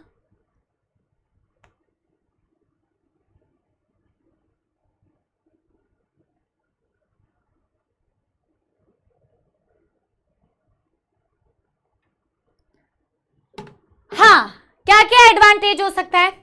नंबर 1 एडवांटेज, देखो रैंडमली लिख सकते हो, ऐसा कोई सीक्वेंस नहीं है, ठीक है, रैंडमली लिख सकते हो। जैसे कि मैं आपको एक बताती हूं कि जब आप जेनेटिकली मॉडिफाइड क्रॉप यूज करते हैं तो ऐसे क्रॉप्स बेटा बहुत डिफिकल्ट सिचुएशंस में भी टिके रहते हैं। High temperature, low temperature, dry atmosphere, humidity वाला एटमॉस्फियर, आंधी तूफान, टिके रहने वाले प्लांट्स होते हैं, ठीक है, टिके रहने वाले प्लांट्स होते हैं। जैसे अगर हम आपको प्रिपेयर कर दें, एक है आप नॉर्मल और एक है आप जब आप बिल्कुल तैयारी कर रहे हैं, आपको एकदम ब्रशअप करा रहे हैं, रिवीजन करा रहे हैं, क्वेश्चन प्रैक्टिस करा रहे हैं, थ्योरी करा रहे हैं, तो आपको हम बेटा बेहतरीन तरीके से प्रिपेयर कर रहे हैं कि जब नीट आए तो कैसी भी सिचुएशन हो आप उस सिचुएशन में बेटा स्थिर रह पाए। बिल्कुल उसी तरीके की चीज है कि आप ऐसे बेटा प्लांट्स बनाते हो, ऐसे क्रॉप बनाते हो जो एक्सट्रीम हार्श कंडीशन को भी बेटा टॉलरेट कर पाए, चाहे सैलिनिटी हो, चाहे ड्राई एटमॉस्फेयर हो, चाहे ड्राउट वाली कंडीशन हो, चाहे कैसी भी बेटा कंडीशन हो, उस पे वो खड़ा रह पाए। नंबर 1, ठीक है। फिर आप बहुत सारे बता रहे हो, रेजिस्टेंस अगेंस्ट हार्मफुल सब्सटेंस, बिल्कुल सही। नंबर 2, भाई कीड़ा लग रहा था ना, कोई पेस्ट आ जा रहा था ना, कोई इंसेक्ट आ जा रहा था ना, तो तुम क्या हर्ब्स आ रहे थे ना, तो तुम क्या करोगे बेटा, जैसे तुम हर्बिसाइड्स, पेस्टिसाइड्स, इन सारी चीज़ों का, इंसेक्टिसाइड्स का यूज़ कर रहे हो, उसकी जगह तुम क्या करो, प्लांट को ही बेटा ऐसे मॉडिफाई कर दो कि वो पेस्ट रेजिस्टेंट बन जाए। तो पेस्ट रेजिस्टेंट प्लांट बना देना ताकि आपको इन केमिकल्स पे डिपेंड ना होना पड़े। नंबर 2 इसका एडवांटेज है। नंबर 3, आप क्वालिटी को इंप्रूव कर सकते हो। भाई आज के डेट में आप अगर चाहो कि भाई इस प्लांट के अंदर मेरे को ये वाली क्वालिटी चाहिए, आप क्या नहीं कर सकते बच्चों। और इसी का एक एग्जांपल एनसीईआरटी में दिया हुआ है, golden rice. Golden rice, yes everybody, एक गोल्डन राइस का एग्जांपल दिया हुआ है, सुनहरे चावल, एक्चुअल में उसका कलर भी गोल्डन कलर का होता है।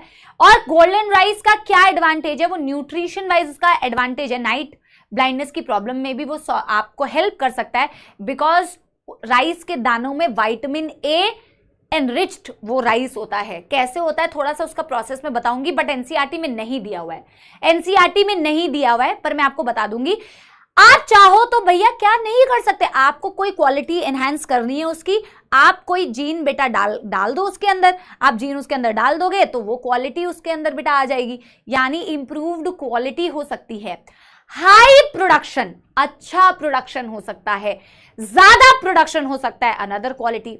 भाई कई बारी आपकी जो क्रॉप्स होती है वो प्रॉपर तरीके से, सही तरीके से मिनरल्स को यूज नहीं कर पाती सॉइल में से, ठीक है, ढंग से नहीं यूज कर पाती या तो गलत तरीके से यूज करती है, तो क्रॉप्स ही बेटा ऐसे बना दो कि वो बेटर बेटा मिनरल यूजेज कर पाए सॉइल में से।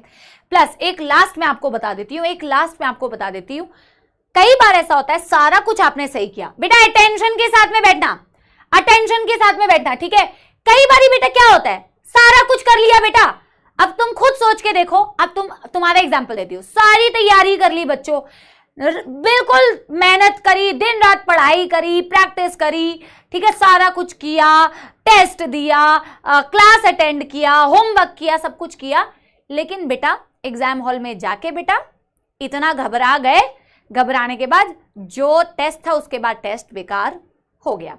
ऐसा होना नहीं चाहिए और ऐसा नहीं होगा बेटा, ठीक है, ऐसा नहीं होगा। कई बार क्या होता है ना कि इतना डर जाते हैं बच्चे, इतना डर जाते हैं, देखो डर हर किसी को लगता है बेटा, हर किसी को, किसको डर नहीं लगता भाई।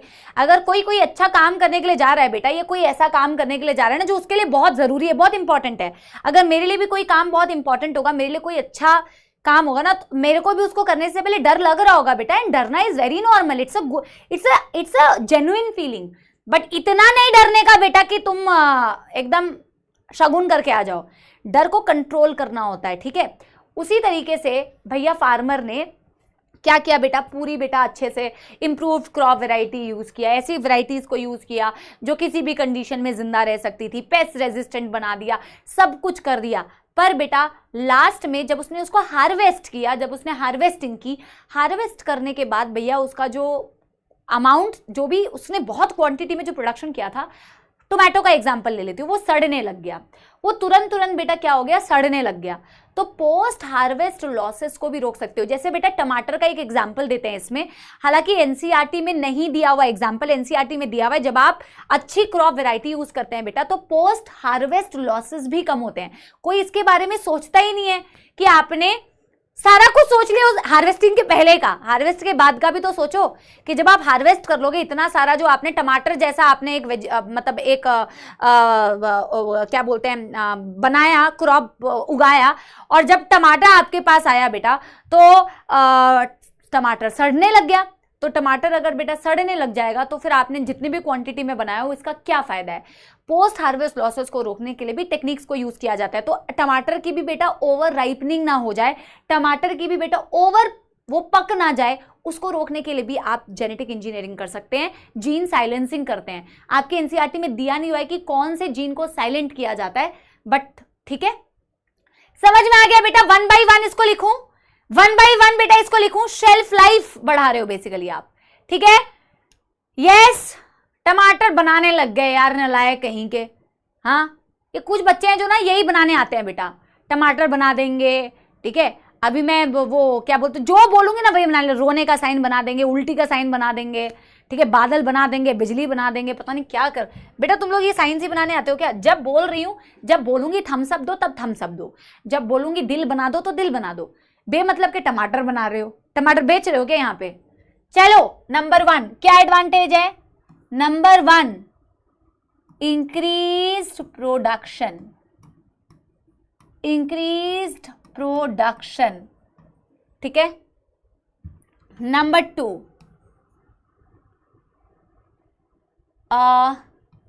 प्रॉपर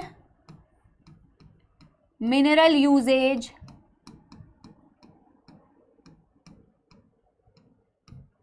बाय क्रॉप्स, ठीक है। नंबर 3 पेस्ट रेजिस्टेंट प्लांट, इसको तो हमें डिटेल में पढ़ना ही है, इसको तो हम डिटेल में पढ़ेंगे ही कि पेस्ट रेजिस्टेंट प्लांट बनाया कैसे, जिसमें हम ऑफ कोर्स बीटी कॉटन जो मैं आपको बोल रही हूं वो पढ़ेंगे। एंड नंबर 2 बच्चों हमें जो जीन साइलेंसिंग पढ़नी है, ठीक है, टोबैको प्लांट्स में मैं आपको पढ़ाऊंगी उनको हमने पेस्ट रेजिस्टेंट बनाया था, तो वो मैं आपको पढ़ाऊंगी, ठीक है। चलो ये देखो, रुकेंगे नहीं बेटा, बनाते रहो, ठीक है। Number 4 pest resistant plant. फिर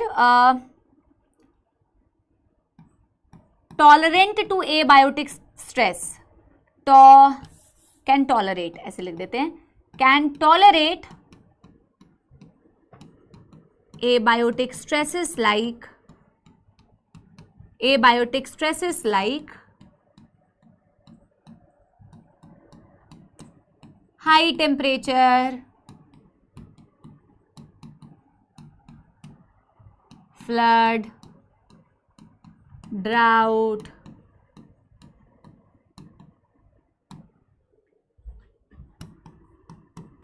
cold, etc. Number 5 enhanced nutritional value. ये मैं आपको अभी समझाऊंगी अगले पेज में। गोल्डन राइस इसका एग्जाम्पल है, फॉर एग्जाम्पल गोल्डन राइस। देखो अभी तो बेटा एनसीईआरटी के बाहर कुछ भी नहीं देते हैं, ऑनेस्टली कुछ भी नहीं देते हैं बच्चों, लेकिन थोड़ा सा ना कई साल पहले, मतलब तुम मान लो 6-7 साल पहले एक क्वेश्चन आया हुआ था गोल्डन राइस से। हालांकि वो क्वेश्चन बेटा एनसीईआरटी के बाहर बिल्कुल भी नहीं था, बिल्कुल भी नहीं था। उसमें एक ऑप्शन दिया हुआ था, जिस ऑप्शन को समझाने के लिए मैं आपको बता दे रही हूँ। वो क्वेश्चन बिना वो पढ़े भी आप सॉल्व कर लेते हैं, ऐसा कोई बेटा बहुत कोई डिफिकल्ट चीज नहीं थी, ठीक है। अगर बेटा यहां तक आप लोग का हो गया हो तो मैं आपको गोल्डन राइस कैसे बनाया था वो मैं आपको समझाती हूँ, ठीक है।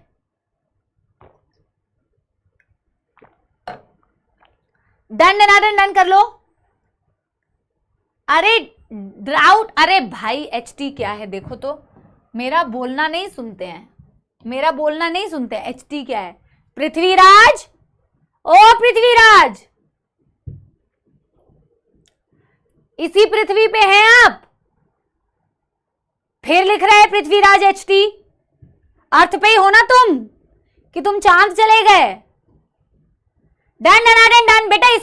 इसमें बेटा ऐसी कोई बात है जो तुम ईवीएस टाइप की सब्जेक्ट में नहीं पढ़ते थे? बिल्कुल ऐसी तो है ना, बिल्कुल ऐसी तो चीज है ना, बिल्कुल सिंपल सी बात है भाई। अच्छी क्रॉप, अच्छे मॉडिफाइड प्लांट यूज करोगे, प्रोडक्शन ज्यादा होगी, अच्छे से वो मिनरल्स को यूज कर पाएंगे, पेस्ट रेजिस्टेंट प्लांट बना दोगे। प्लांट में ही मॉडिफिकेशन कर ली, किसी भी बेटा एबायोटिक स्ट्रेस को वो झेल सकते हैं।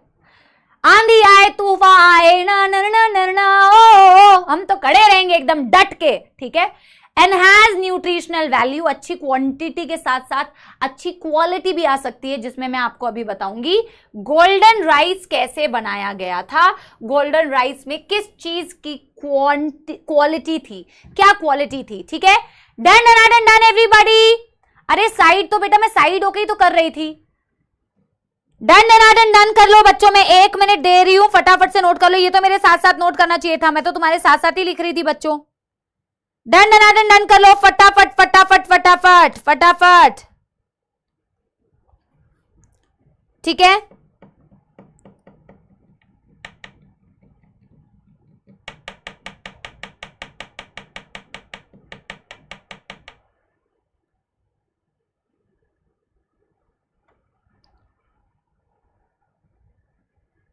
डन पक्की बात। चलो थोड़ा सा अतिरिक्त ज्ञान है, ज्यादा अतिरिक्त ज्ञान नहीं है, मैं आपको थोड़ा सा बता रही हूं कि गोल्डन राइस कैसे बनाया। देखो golden rice enriched in vitamin A, enriched in vitamin A. सुनहरा कलर कैसे आया ये थोड़ा सा बता रही हूं, ठीक है। Enriched in vitamin A. एक प्लांट था बेटा, मैं आपको प्लांट का छवि दिखाऊंगी, अभी मैं प्लांट की मैं छवि दिखाऊंगी, ठीक है। डैफोडिल प्लांट है एक,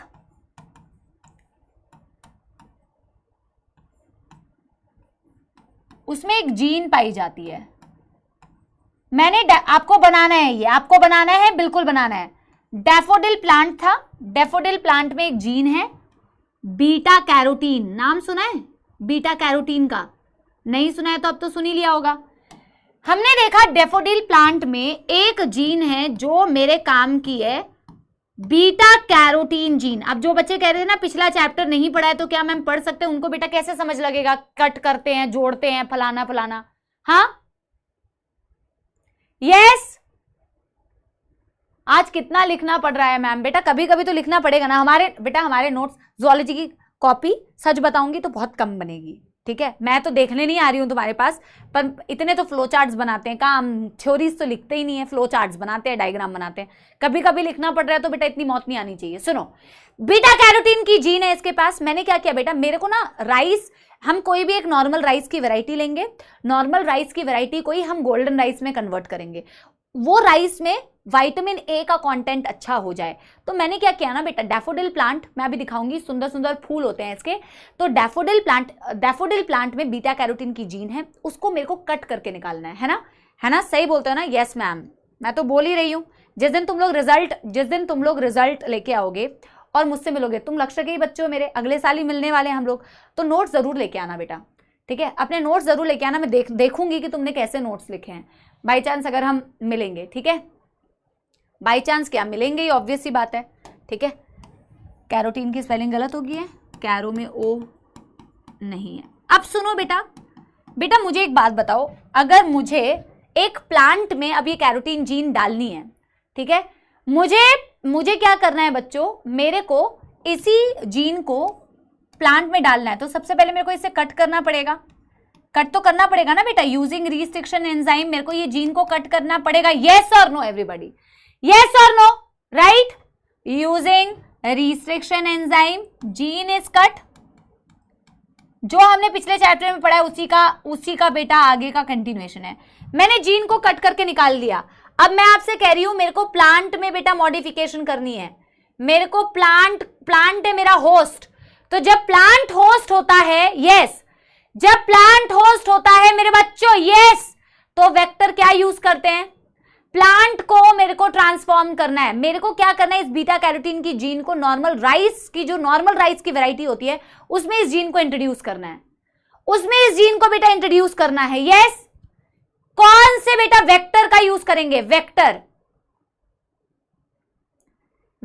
कौन सा यूज करेंगे, मैं वेक्टर पूछ रही हूं। क्या टीआई प्लाज्मिड यूज करेंगे, क्या वेक्टर में हम टीआई प्लाज्मिड का यूज कर सकते हैं बेटा? यस, डायरेक्टली टीआई प्लाज्मिड का यूज कर सकते हैं। Yes, in general TI plasmid का यूज कर सकते हैं, बिल्कुल वही करेंगे। तो क्या बेटा, क्या मुझे, अगर मैं टीआई प्लाज्मिड का यूज कर रही हूं, क्या मुझे टीआई प्लाज्मिड में भी कट मारने की जरूरत पड़ेगी क्या इसको इंसर्ट करने के लिए? यस और नो एवरीबॉडी, क्या मैं टीआई प्लाज्मिड को सेम रिस्ट्रिक्शन एंजाइम से ही कट करूंगी? Yes, absolutely ma'am. इसको कट नहीं करेंगे तो बेटा जगह कैसे बनेगी? इसको भी कट करोगे, इसको भी कट करोगे, दोनों को कट करोगे और दोनों को जोड़ लोगे। यस एवरीवन, दोनों में कट लगाया, दोनों में कट लगाया। देखो जो पढ़ा है उसी की एप्लीकेशन, अब तो तुम्हें ये रट चुका होगा कि कैसे करते हैं। अभी तो तुम प्रो बन चुके होगे, आई एम टेलिंग यू, जिसने वो चैप्टर अच्छे से पढ़ा है, now you guys are pro. अब तुम प्रो बन चुके हो। मैंने बेटा दोनों को कट लगाया, दोनों को सेम रिस्ट्रिक्शन एंजाइम से कट लगाते हैं, दोनों को जोड़ते हैं और क्या बना देते हैं, रिकॉम्बिनेंट बना देते हैं, रिकॉम्बिनेंट बना देते हैं। यस एवरीबॉडी, अब बस रिकॉम्बिनेंट बना दिया, इसे बेटा आप प्लांट में इंट्रोड्यूस कर दो। अब देखो, अब सुनो, विटामिन ए एनरिच कैसे हुआ ये तो मैं आपको बताना ही भूल गई। विटामिन ए एनरिच्ड राइस कैसे बनी, ये बीटा कैरोटीन की जीन थी, ये आपका बन गया रिकॉम्बिनेंट डीएनए। इसको आपने क्या करना है बच्चों, इंट्रोड्यूस कर देना है नॉर्मल राइस वैरायटी में, राइट? अब मैं कह रही हूं, मेरी बात ध्यान से सुनना, मैं कह रही हूं बच्चों, this is now introduced, this is now introduced into the normal variety of rice, normal variety of rice। अब होगा क्या वहां, अब होगा क्या वहां, अभी सुनो। हाँ, लाइगेज की हेल्प से ज्वाइन करते हैं, बिल्कुल सही। अभी आगे सुनो, beta carotene is a precursor precursor का क्या मतलब होता है? प्रिकर्सर का क्या मतलब होता है? Vitamin A. Hence this rice variety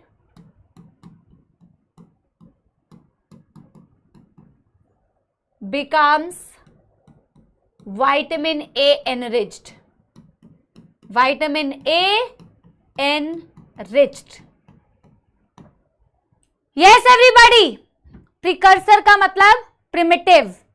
अरे मैं साइड तो बेटा तब होंगी ना जब मैं लिख लूंगी, पहले से साइड होने के लिए बोलते हो बेटा। प्रिकर्सर का क्या मतलब होता है? प्रिकर्सर का मतलब होता है उससे पहले वाली स्टेज जिससे वो आगे जाके बनेगा। मैंने ये तुम्हें कभी एंजाइम्स पढ़ाते वक्त भी मैंने कहीं तो बताया है, मुझे याद नहीं आ रहा एग्जैक्टली।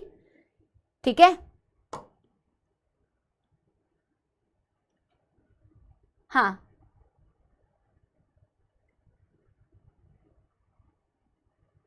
प्रिकर्सर होता है, प्रिकर्सर मतलब बीटा कैरोटीन से आगे जाके विटामिन ए बनेगा। तो विटामिन ए का प्रिकर्सर क्या हुआ? बीटा कैरोटीन, क्योंकि बीटा कैरोटीन से ही विटामिन ए बनता है। क्या सबको समझ लग गया? यस एवरीबॉडी, क्या सबको समझ लग गया एवरीबॉडी? यस। अब बेटा ये राइस येलो कलर की, सॉरी गोल्डन कलर की क्यों हुई? ये राइस इसी जीन की वजह से गोल्डन कलर की हुई। बीटा कैरोटीन की वजह से ही गोल्डन कलर मिलता है, बीटा कैरोटीन की वजह से ही गोल्डन कलर मिलता है बच्चा पार्टी।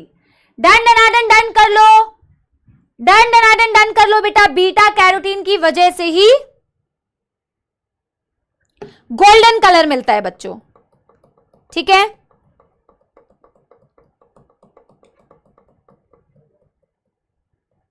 Done everyone.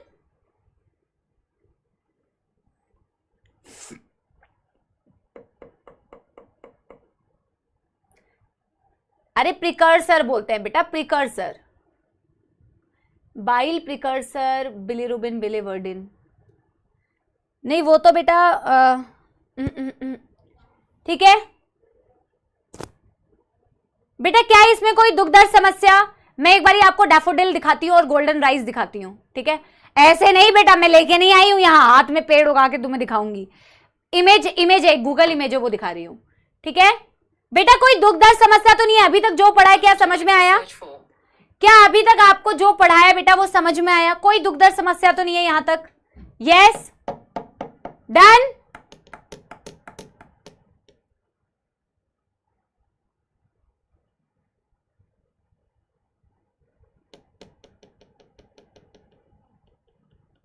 अरे मैं साइड ही हूं भैया, कब से ही तो साइड हूं।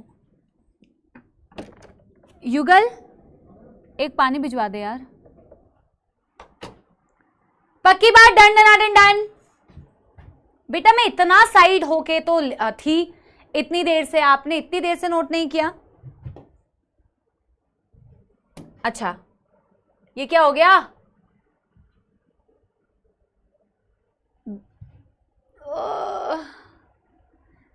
No except all. कहाँ गया भाई गोल्डन राइस? ये कौन सी सबमिट खुल गई है? ये रही, ठीक है। This is the golden rice, this is the golden rice, this is the सुनहरे चावल।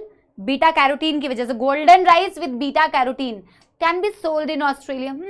चलो ठीक है। This is golden rice and this is also golden rice and this is the daffodil. This is daffodil जिसमें से हम beta carotene की gene निकालते हैं, जिसमें से हम बीटा कैरोटीन की जीन निकालते हैं, ठीक है ठीक है। यस चलिए जी, सुंदर सुंदर, कितना खूबसूरत है ना। ऐसे कलर के सामने अगर खड़े रहते हैं ना तो खुद भी कलरफुल अच्छे लगने लगते हैं ना। इसीलिए घर के आसपास भी बड़े प्लांट्स होते हैं ना तो घर अपने आप ऑटोमेटिकली सुंदर, घर के अंदर भी प्लांट्स रहते हैं तो ऑटोमेटिकली सुंदरता आ जाती है। पता नहीं ग्रीनरी से और कलर्स से ना बेटा एक अलग ही खूबसूरती आती है ना। चलिए जी, इसी खूबसूरती के साथ में बेटा हम शुरू करते हैं अब नया टॉपिक। अभी तक हमने सिर्फ इंट्रोडक्शन पार्ट किया है, एक इंट्रोडक्शन देखा है कि बायोटेक्नोलॉजी की इन जनरल एप्लीकेशन क्या है, इन जनरल किस तरीके से बायोटेक्नोलॉजी की जाती है। एनसीईआरटी की पहले यहां तक की रीडिंग कराती हूं, फिर बीटी कॉटन स्टार्ट कराऊंगी, ठीक है।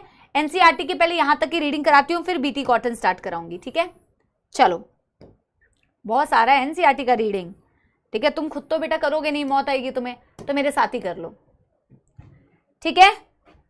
अगर तुम पढ़ाई कर रहे हो ना बेटा, अपने टेबल पे भी ना एक छोटा सा प्लांट रख सकते हो, बहुत छोटा सा, उससे बहुत अच्छा, मुझे तो अच्छा लगता है पर्सनली, उसे देख के बहुत अच्छा लगता है। मैंने अपने लाइफ में बेटा बहुत चेंजेस फील किए हैं छोटी छोटी चीजों से।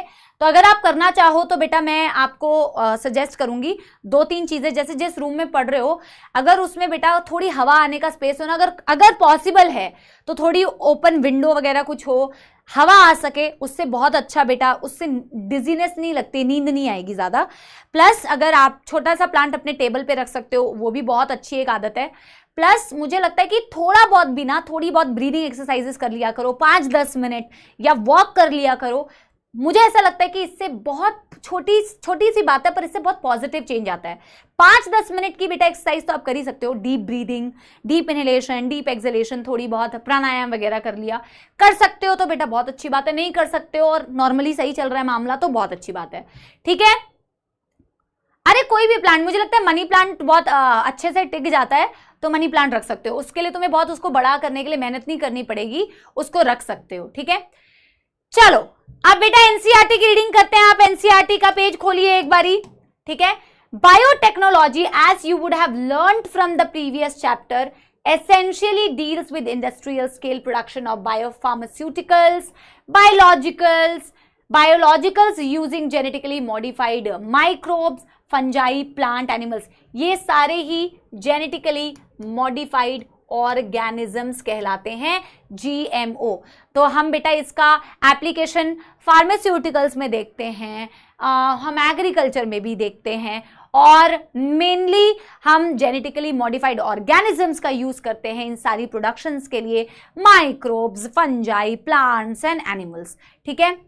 The applications of biotechnology includes therapeutic, यानी कि जो भी आप ड्रग्स बना रहे हैं बेटा, थेराप्यूटिक ड्रग्स, ठीक है। डायग्नोस्टिक्स में आप देखेंगे, अभी हम इसी चैप्टर में पढ़ेंगे, डायग्नोसिस में एलाइजा का यूज होता है, PCR का यूज होता है। Genetically modified crops for agriculture, processed food में इसकी एप्लीकेशन है, bioremediation, waste treatments and energy production, ठीक है। Yes, 3 critical research area, exactly बेटा जो चीज हमने बोली है बच्चों, वही एग्जैक्टली वही चीज लिखी हुई है कि क्या क्रिटिकल रिसर्च एरिया है। Providing the best catalyst in the form of improved organism, usually a microbe और प्योर एंजाइम। एग्जैक्टली एनसीईआरटी की लाइन है, वापस से रीड कर दे रही हूं, पर समझा चुकी हूं बच्चों। बेस्ट ऑर्गेनिज्म ढूंढ लो, बेस्ट माइक्रोब ढूंढ लो, बेस्ट एंजाइम ढूंढ लो। Creating optimal condition through engineering for the catalyst to act, उसको काम करने के लिए बेस्ट कंडीशन प्रोवाइड कर दो, ऐसी कंडीशन को ढूंढ लो, ठीक है। यस, फार्मास्यूटिकल का मतलब बताया ना बेटा, फार्मा मतलब मेडिसिन, ठीक है। Downstream processing technologies to purify the protein और ऑर्गेनिक कंपाउंड, डाउनस्ट्रीम प्रोसेसिंग पे रिसर्च एरिया चल रहा है, ताकि आप हर एक को प्यूरिफाई करने की भी बेस्ट टेक्निक्स को आप ला पाओ। Let us now learn how human beings have used biotechnology to improve the quality of human life, specially in the field of food production and health. क्या मैंने यही चीज बेटा आपको बताई कि लेट अस सी कि हमने इस बायोटेक्नोलॉजी को कैसे यूज किया ह्यूमन वेलफेयर में, बेसिकली फूड प्रोडक्शन यानी एग्रीकल्चर में, एंड बेटा हेल्थ के लिए यानी मेडिसिन में, ठीक है। यस एवरीबॉडी, यस एवरीबॉडी, कोई दुखद समस्या, कोई दुखद समस्या, ठीक है। चलो बेटा कमेंट्स अभी कमेंट्स मत करो बेटा, पढ़ाई करो, ठीक है। चलो, बायोटेक्नोलॉजिकल एप्लीकेशंस बेटा इन एग्रीकल्चर, क्या एप्लीकेशन है? Let us take a look at 3 options that can be thought for increasing food production. 3 चीजों से हम फूड प्रोडक्शन को बेटा बढ़ा सकते हैं। एग्रोकेमिकल बेस्ड एग्रीकल्चर, केमिकल्स का यूज किया, ऑर्गेनिक फार्मिंग कर ली, ऑर्गेनिक मतलब bio pesticides, bio fertilizers, genetically engineered crop based agriculture, यानी कि आपने जेनेटिकली मॉडिफाइड क्रॉप्स का यूज किया। आपने इन 3 टेक्निक से बेटा फूड प्रोडक्शन को बढ़ा सकते हो। बट इतना कुछ किया, ग्रीन रेवोल्यूशन लेके आए 60s में, इतनी सारी चीजें की, ट्रिपल फूड प्रोडक्शन हो गया, tripling of food production, but still बेटा it was not enough to meet the demand of growing human population. The green revolution succeeded in tripling the food supply, but yet it was not enough to feed the growing human population. Increased yields have partly been due to the use of improved crop varieties, but mainly due to the use of better management practices and use of agrochemicals. बेटा ये line I think हमने ना, ये देखो यहाँ पे एक change कर लो, यहाँ पे एक चेंज कर लो, ये इन दोनों की वजह से दिया हुआ है ना बेटा, but mainly due to the use of better management practices and use of agrochemicals, इन दोनों की वजह से बेटा, ये दो मेन रीजंस थे बेटा, ये दोनों को मेन रीजंस दिया हुआ है कि ग्रेन रेवोल्यूशन से जो बेटा 3 गुना फूड सप्लाई हो गई थी बेटा। यस एवरीबॉडी, बेटा चैट्स मत करो प्लीज, चैट्स मत करो, चलो चैट्स को ऑफ ही कर देते हैं एनसीईआरटी पढ़ते वक्त, ठीक है। इसको बेटा एक बारी ऐड कर लो, इसको एक बारी बेटा ऐड कर लो, ये दोनों चीजों से आपने बेटा इंप्रूव क्रॉप वैरायटी तो यूज किया, बट ट्रिपलिंग जो हो पाई mainly it was due to the use of बेटा agrochemicals and use of better management practices, ठीक है, बेटर मैनेजमेंट प्रैक्टिसेस। आगे देखो, आगे देखो एनसीईआरटी क्या कहती है। However for farmers in the developing world agrochemicals are often too expensive and further increase in yield with existing varieties are not possible using conventional breeding। बोला डेवलपिंग कंट्रीज में भैया केमिकल्स बहुत ज़्यादा कॉस्टली है, afford नहीं कर सकते, और एग्जिस्टिंग वेराइटीज़ जो है हमारे पास उसके साथ इतना बेहतरीन प्रोडक्शन हम एक्सपेक्ट नहीं कर सकते अगर हम कन्वेंशनल ब्रीडिंग टेक्निक यूज़ करें। नॉर्मल जो प्रैक्टिसेस कर रहे हैं वो करें तो हमें बेटा इतना अच्छा रिजल्ट नहीं मिल सकता, ऑब्वियस सी बात है। Is there any alternative pathway that our understanding of genetics can show us so that the farmer may obtain maximum yield from their fields? Is there a way to minimize the use of fertilizers and chemicals so that their harmful effect on the environment are reduced? Is there any way use of genetically modified crop or crops is a possible solution? क्या ऐसा कोई तरीका है, क्या ऐसा कोई alternative pathway है जिससे हमें बेटा फर्टिलाइजर्स पे, केमिकल्स पे डिपेंड ना होना पड़े? क्या कोई ऐसा बेटा तरीका है, हम जेनेटिक्स जानते हैं, हम जीन जानते हैं, क्या इसको यूज करके हम ऐसा कुछ बेटा कर सकते हैं जिससे हमारी प्रोडक्शन भी बढ़ जाए, एनवायरनमेंट को नुकसान भी ना हो, फर्टिलाइजर्स केमिकल्स का भी ना यूज कर पाए? तो इसका बेटा एकमात्र सोल्यूशन है जेनेटिकली मॉडिफाइड क्रॉप्स को यूज करना। This is the use of genetically modified crops. बेटा ये सारे पॉइंट्स हम पढ़ चुके हैं, मैं इसको वापस से रिपीट नहीं कर रही हूं, ठीक है। ज्यादा इसको यूज करने का बेटा क्या एडवांटेज है? ज्यादा टॉलरेंट बना दिया abiotic stress, reduce reliance on chemical pesticide, ये बेटा वही चीज है बेटा, ठीक है। पोस्ट हार्वेस्ट लॉसेस को आपने रोक दिया, जो हार्वेस्टिंग के बाद कई सारे ऐसे बेटा आपकी चीजें होती है जो जिनका नुकसान हो जाता है उसको भी कम कर दिया। Increase efficiency of mineral usages by plants, enhance nutritional value like vitamin A enriched rice, like golden rice, ठीक है। डन डन डन हो गया बेटा। बीटी कॉटन हम पढ़ने वाले हैं। कोई दुख दर्द समस्या है तो पहले बता दो, देन बेटा we are going to start. अब बेटा प्लीज फालतू की चैट्स नहीं करेंगे बेटा, ठीक है। लास्ट के कुछ बेटा 20-25 मिनट बचे हैं, डोंट चैट अननेसेसरीली। कोई दुख दर्द समस्या बेटा, एनीवन? यस एवरीबॉडी, कोई दुख दर्द समस्या बेटा? All good, all good, done done done बेटा। ये लास्ट वाला मैंने थोड़ा जल्दी पढ़ा दिया ताकि, क्योंकि वो हमने ऑलरेडी वो सेम चीजें बेटा एनसीईआरटी वाली ही नोट्स में लिखी हुई थी, तो उतना तो आप बेटा समझ सकते हैं, ठीक है। यस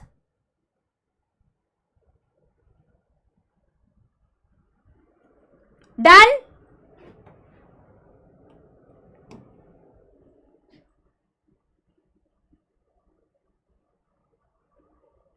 एनसीईआरटी में कुछ मिसिंग है? एनसीईआरटी में कुछ मिसिंग है? एक बच्चा कह रहा है मैम आपने एनसीईआरटी में नहीं है। मैम न्यू एनसीईआरटी में क्या नहीं है? न्यू एनसीईआरटी में सम पार्ट इज मिसिंग। क्या मिसिंग है बच्चों, क्या मिसिंग है बता दो।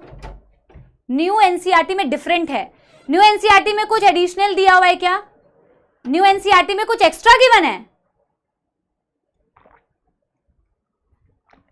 अरे मैंने क्या स्किप किया है भाई? तुम तो बेटा, मैं एनसीईआरटी की रीडिंग तुम्हें क्लास में करा रही हूं, तुम कह रहे हो मैंने स्किप किया है। नेक्स्ट पेज में है वो। मैं न्यू एनसीईआरटी देख के आ जाऊंगी, अगर कोई पैराग्राफ मिसिंग है तो मैं वो ले आऊंगी। टिश्यू कल्चर,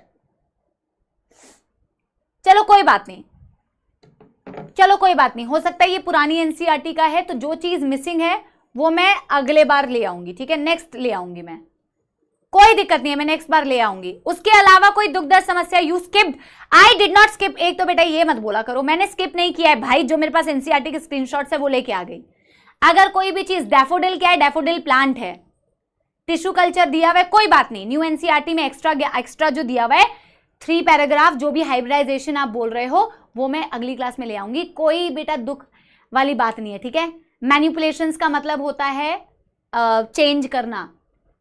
बायोरेमिडिएशन, बायोरेमिडिएशन का मतलब होता है कि आप किसी भी तरीके के लिविंग ऑर्गेनिजम्स को यूज करके किसी भी तरीके के सॉइल पोल्यूशन, वाटर पोल्यूशन, इन सबको बेटा, इसके बारे में भी तुम इकोलॉजी में कहीं पे पढ़ोगे कि लिविंग ऑर्गेनिजम्स को यूज करके सॉइल पोल्यूशन हो रहा है या वाटर पोल्यूशन हो रहा है, इसको रिमूव कर सको, इसको हटा सको।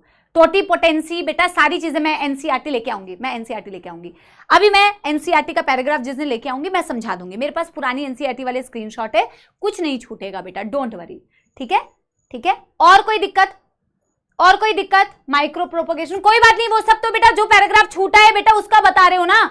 अब हम स्टार्ट करते हैं बीटी कॉटन। मैं नेक्स्ट क्लास में जो पैराग्राफ आप बोल रहे हो कि मिसिंग है वो वाला पैराग्राफ मैं ले आऊंगी, ठीक है, यस। चलो बीटी कॉटन के बारे में बेटा पढ़ना स्टार्ट करते हैं, बीटी कॉटन के बारे में पढ़ना स्टार्ट करते हैं। बीटी कॉटन नाम कहां से आया? ये एक बेटा पेस्ट रेजिस्टेंट, पहली बार किसी ने बताया कि एनसीईआरटी में कुछ ऐड भी हुआ है, मतलब बताया क्या, इस चैप्टर में ऐड हुआ है, बाकी सब में तो डिलीट करते गए हैं।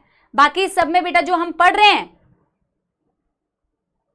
बाकी सब में जो बेटा हम पढ़ रहे हैं उसमें एक्स्ट्रा आपको लग रहा है कि एनसीईआरटी में दिया नहीं हुआ है। पहली बार आप बता रहे हो कि कुछ मैम पैराग्राफ ऐड हुआ है, ठीक है, कोई बात नहीं, अगले दिन ले आएंगे, ठीक है। अभी तक जो पढ़ा उसमें तो कोई दिक्कत नहीं है। पेस्ट रेजिस्टेंट प्लांट बना रहे हैं हम बीटी कॉटन। तो जिसने बेटा ये पूरा प्रोसेस किया होगा, ऑफ कोर्स देखो जो भी रिसर्च करता है, डार्विन, डार्विन नाम सबने सुना है, राइट, वेरी गुड, मतलब बहुत अच्छे ऑब्जर्वर थे, बहुत अच्छे से चीजों को ऑब्जर्व करते थे। अब मैं इवोल्यूशन में आपको पढ़ाऊंगी, वो एक यात्रा पे निकले थे, 5 साल के एक यात्रा पे निकले थे। उनकी एक शिप थी, उनकी नहीं थी बेटा, जिस शिप में वो बैठे थे उनको उनकी शिप बता रही हूं मैं, HMS बीगल। तो जहां जहां जाते थे, नेचुरल सिलेक्शन के बारे में आपने सुना होगा ना, हाँ, ओरिजिन ऑफ स्पीशीज है ना, origin of life, survival of fittest, हाँ, एनीवे सर्वाइवल ऑफ फिटेस्ट उनका दिया हुआ नहीं था। अभी सुनो मेरी बात, अभी मेरी बात सुनो, वो किनका क्या दिया हुआ था वो सारी चीजें बताऊंगी। तो बहुत अच्छे से चीजों को ऑब्जर्व करते थे, जिसकी वजह से बेटा वो अपनी इतनी सारी थ्योरीज दे पाए। तो जो भी बेटा रिसर्च कर रहे होते हैं या स्पेशली एनिमल बिहेवियर को देखते हैं ना, तो वो बहुत अच्छे ऑब्जर्वर होते हैं। पेस्ट रेजिस्टेंट प्लांट भी बेटा जब बनाया गया होगा ना, स्पेशली बीटी कॉटन, होता ये था बेटा कि कॉटन प्लांट्स के पे जो बड्स लगती थी, कॉटन की जो बड्स होती थी, एनसीईआरटी में एक डायग्राम दिया हुआ है, आप देखोगे एक कॉटन बड ना इन्फेक्टेड दिखाया हुआ है इस तरीके से, उसमें छेद हो रखा है, उसमें छेद हो रखा है, ठीक है। तो ऑब्जर्व किया गया था प्लांट को, आपको अब इन इंसेक्ट से बचाना है भाई। कॉटन बॉलवर्म्स है, जो कॉटन बॉलवर्म्स, उनको बॉल, कॉटन के जो वो बेटा बॉल्स हैं उनको इन्फेक्ट कर रही है, उनमें छेद कर दे रही है, प्लांट को डैमेज कर रही है। अब आपको बेटा उन इंसेक्ट से बेटा अपने प्लांट को बचाना है। मैं अभी आपको सिर्फ कहानी बता रही हूं, ठीक है। पेस्ट क्या होता है, अब मैं क्या करूं बेटा, मैं एक ऐसा टॉपिक पढ़ा रही हूं, अब आप मुझसे पेस्ट पूछ रहे हैं। क्वेश्चन भी आपने बिल्कुल ऐसा ही किया जैसा आपने पूछा है, ठीक है बेटा, नीट की तैयारी कर रहे हो ना, ठीक है।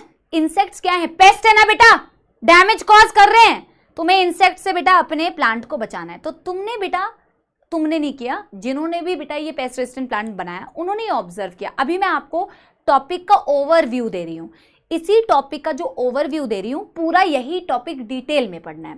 ऐसा पाया गया बच्चों, बीटी नाम आया है बैसिलस थुरिनजिनियासिस से, ठीक है, बैसिलस थुरिनजिनियासिस। आप मेरे साथ साथ में बोलो, काफी सारे नाम आएंगे। बैसिलस थुरिनजिनियासिस ये एक बैक्टीरिया है, ये कोई प्रॉब्लम नहीं क्रिएट कर रहा बेटा। ये जो नाम आया है, ये जो नाम आया है, ये यहां से आया है, बैसिलस thuringiensis।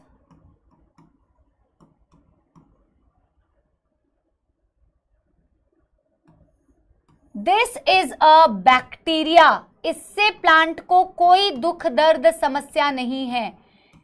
ऑब्जर्व ये किया गया, मैं एक प्लांट बनाती हूं क्योंकि एनसीईआरटी में एक लीफ दिखाई हुई है ना बेटा।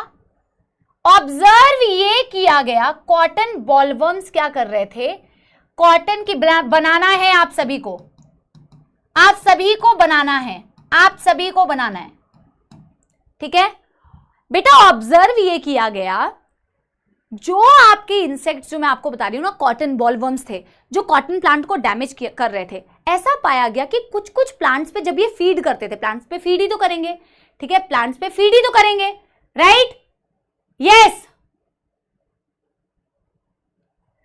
एक तो बेटा तुम्हारी चैट्स, बेटा तुम मुझे ना बहुत गुस्सा दिला रहे हो, बहुत गुस्सा दिला रहे हो। एक तो इतनी चैट्स मत किया करो बेटा, आप जाते जाते मुझे सही में गुस्सा दिला रहे हो। मैं ठीक है, मैंने चैट्स ऑन करके रखी है बिकॉज बोरियत फील होती है यार अगर मैं चैट्स नहीं देखती हूं, ठीक है। ये क्या है मतलब,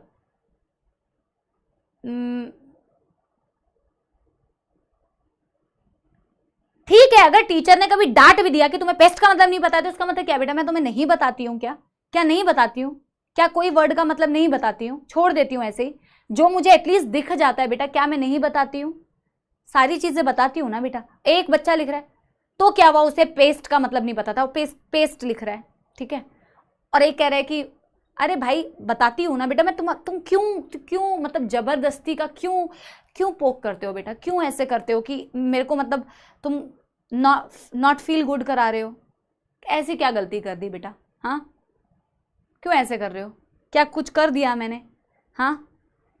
और इतनी चैट्स ऑन रखती हूँ बिकॉज 2 वे कम्युनिकेशन हो पाता है, फिर chat on chat off, chat on chat off, chat on chat off, यही करती रहूंगी, पढ़ाऊंगी कैसे, ठीक है। इट्स ओके, टीचर हूं, डांट सकती हूँ यार, हक नहीं बनता है क्या डांटने का, डांटूंगी बेटा, बिल्कुल डांटूंगी। तुम्हें नहीं पता है, ये नहीं पढ़ के आए हो, इसका मतलब क्या है बेटा कि पढ़ाऊंगी नहीं मैं या प्यार नहीं करती हूं आपसे। ऐसे मत फील कराया करो बेटा, ठीक है, वो बहुत डिस्ट्रैक्शन कर देते हो, फिर आप सोचो खुद कितना डिस्ट्रैक्ट हो रहे हो। अब मैं फिर से आई नो चैट्स ऑन करूंगी, आप बातें करोगे, जिसको करना है बेटा बातें करो। अब मैं क्या बोलूं, लास्ट के 15 मिनट बचे हैं, ठीक है। कॉटन प्लांट्स थे बेटा, उन पे इंसेक्ट्स अटैक कर रहे थे, इंसेक्ट्स उनको डैमेज कर रहे थे। जैसे कि मैं आपको एग्जांपल देती हूं, कौन से insects, insect like cotton ball worms. Cotton ball worms ये एक पेस्ट था, पेस्ट मतलब जो डैमेज क्रिएट कर रहा है, ठीक है। This was a paste, this was the insect, ये इस प्लांट को डैमेज कर रहा था, इस पे फीड करता था, इनके बेटा कॉटन बॉल्स को डैमेज कर देता था, ठीक है, यस एवरीबॉडी, ठीक है, डैमेज कर देता था इस प्लांट को। ऑब्जर्व ये किया गया, मुझे क्या करना है बच्चों, इसके पीछे की साइंस समझना, क्योंकि अगर आपको बेसिक समझ में आ गया तो आपको कॉन्सेप्ट बहुत अच्छे से समझ में आ जाएगा, ठीक है। बेसिक्स अगर समझ में आ गए तो कॉन्सेप्ट तो आपके लिए बहुत इजी हो जाएगा। मैंने क्या बताया बेटा अभी तक, प्लांट है, प्लांट को डैमेज कौन कर रहा है, कॉटन बॉलवर्म्स। ऐसे बेटा अलग अलग प्लांट्स को ना अलग अलग इंसेक्ट्स, किसी को कोई आप पढ़ोगे डिप्टेरिन्स हैं, कुछ फ्लाइज, मस्कीटो, वैसे ही बेटा कॉटन बॉलवर्म्स हैं जो कुछ इंसेक्ट्स हैं जो बेटा प्लांट में डैमेज क्रिएट कर रहे हैं। मुझे इन प्लांट्स को बचाना है इस इंसेक्ट से, क्योंकि मैं क्या बना रही हूं, पेस्ट रेजिस्टेंट प्लांट। मैं इस प्लांट को इस पेस्ट से रेजिस्टेंट बनाना चाहती हूं, इससे बचाना चाहती हूं, लेकिन किसी पेस्टिसाइड को स्प्रे करके नहीं बचाना चाहती, कुछ स्प्रे करके मैं इसको नहीं बचाना चाहती, उसको तो मुझे अवॉइड करना है, तभी तो बेटा मैं इसको जेनेटिकली मॉडिफाइड क्रॉप बोल रही हूं ना।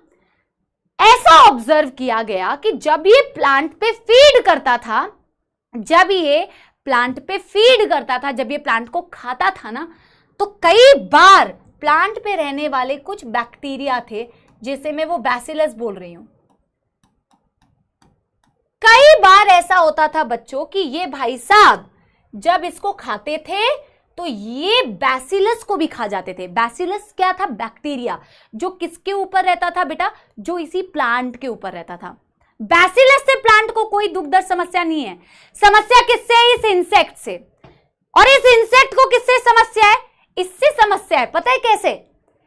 जैसे जैसे ये देखा गया कि भाई ये जो इंसेक्ट है कॉटन बॉलवर्म, ये जब प्लांट को खा रहा है और कभी कभी ये बैसिलस को भी खा जा रहा है, तो इसकी मौत हो जा रही है। क्या हो जा रही है? इसकी मौत हो जा रही है, ये मर जा रहा है। मेरी बात समझ रहे हो? तो इन्होंने सोचा कि ऐसा क्या हुआ भाई कि जब तो ये प्लांट को खा रहा था तब तो इसको कोई प्रॉब्लम नहीं थी, जैसे ही इसने प्लांट के साथ साथ इस बैसिलस पे फीड किया तो बैसिलस में ऐसा क्या था जिससे इसकी मौत हो गई। ठीक है, मेरी बात समझ रहे हो? यस एवरीबॉडी, क्या ये वाली बात बेटा आप लोगों को समझ में आई? क्या ये वाली बात बेटा आप लोगों को समझ में आई? यहां तक हमने बोला there was a cotton plant. Cotton plant को डैमेज कौन कर रहा था? कॉटन बॉलवर्म्स उस पे उसके बॉल्स को, कॉटन के उसको बॉल्स को छेद कर दे रहे थे। मेरे को उस इंसेक्ट से, उस पेस्ट से अपने प्लांट को बचाना है, पर बिना किसी पेस्टिसाइड को स्प्रे किए। ऐसा ऑब्जर्व किया गया प्लांट के ऊपर ना ये बैक्टीरिया भी रहता है, बैसिलस thuringiensis। ऐसा ऑब्जर्व किया गया कि जब जब ये इंसेक्ट इस पर फीड करता है, occasionally bacteria becomes the part of the diet of insect। और जब ये इंसेक्ट के डाइट का पार्ट बनता है तो इसके अंदर कुछ तो ऐसा होता है, ये इसके अंदर बेटा कुछ तो ऐसी खतरनाक चीज होती है जो इंसेक्ट की किलिंग करवा दे, जो इंसेक्ट को मौत के घाट उतार दे। मेरी बात समझ रहे हो? तो आपने इसी चीज को यूज किया, आपने उसी फंडे को यूज किया।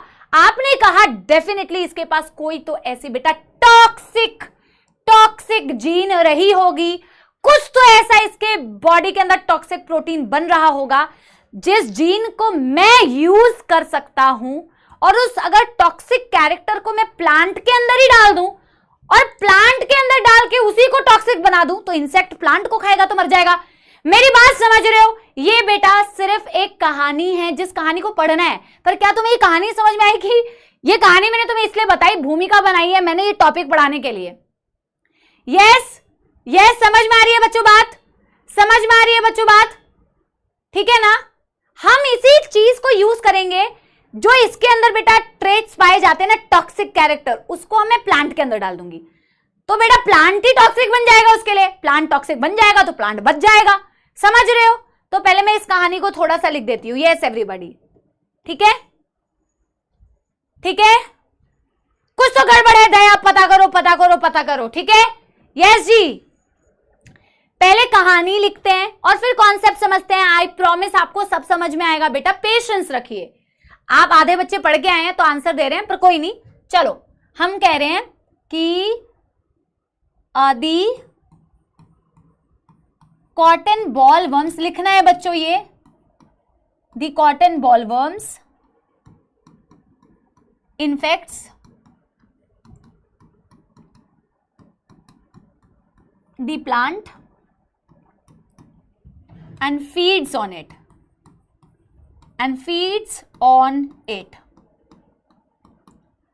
occasionally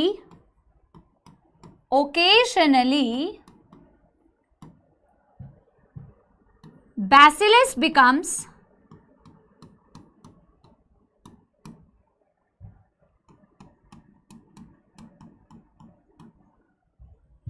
a part of its diet। मैं यहां पे लिख दे रही हूं बैक्टीरिया प्रेजेंट ऑन प्लांट।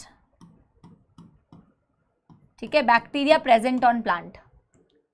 ठीक है, occasionally Bacillus becomes a part of its diet. Bacillus becomes a part of its diet. It is observed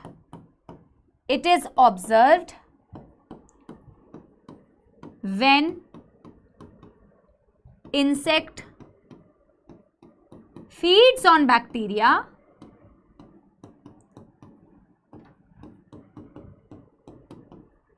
it dies. it का मतलब इंसेक्ट। इस चीज को बेटा एक बारी देख लो, फिर मैं आपको बताती हूं इस चीज को हमने किस तरीके से यूज किया, इसको हमने अपने फायदे के लिए किस तरीके से यूज किया। हालांकि देखो ज्यादा तो नहीं हो पाएगा, टाइम बिल्कुल ही कम बचा हुआ है, ठीक है। पहले यहां तक देख लो, कोई दुखद समस्या?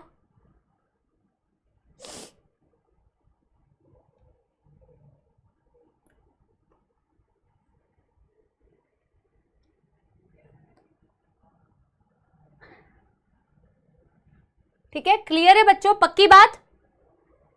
क्या बेटा तुम खुद सोच पा रहे हो कि क्या किया होगा? क्या तुम खुद सोच पा रहे हो क्या किया होगा? खुद से वैसे सोच पाना चाहिए बेटा, ये तुम्हारे खुद के सोच के अंदर आना चाहिए कि इसको हमने कैसे यूज किया।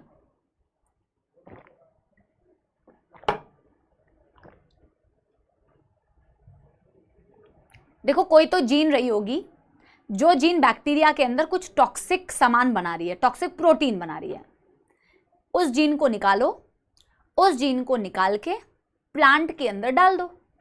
अब जो प्रोटीन बैक्टीरिया के अंदर बन रही थी वो टॉक्सिक वाली, अब किसके अंदर बनेगी? प्लांट के अंदर। अब जब प्लांट के अंदर वो टॉक्सिक प्रोटीन बनेगी, इंसेक्ट प्लांट को खाएगा तो इंसेक्ट की बैंड बच जाएगी। समझ पा रहे हो? यस एवरीबॉडी, समझ पा रहे हो? क्या बेटा आसान नहीं है? अब खुद सोच के देखो, तुमने बीटी कॉटन पढ़ा नहीं, मैंने तुम्हें सिर्फ बीटी कॉटन की एक हिस्ट्री बता दी, एक कहानी फॉर्म में बता दी।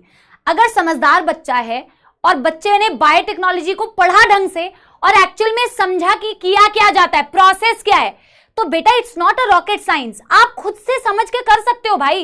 इतना लॉजिकल तो बेटा तुम्हारा दिमाग है कि तुम लॉजिक लगा सकते हो। राइट एवरीबॉडी, यस और नो? यस और नो? बैसिलस की जीन प्लांट में डाल दो रिकॉम्बिनेंट बना के। यस एवरीबॉडी, यस एवरीबॉडी, यहां तक तो बेटा डन डन डन हो चुका होगा। राइट एवरीबॉडी, ठीक है।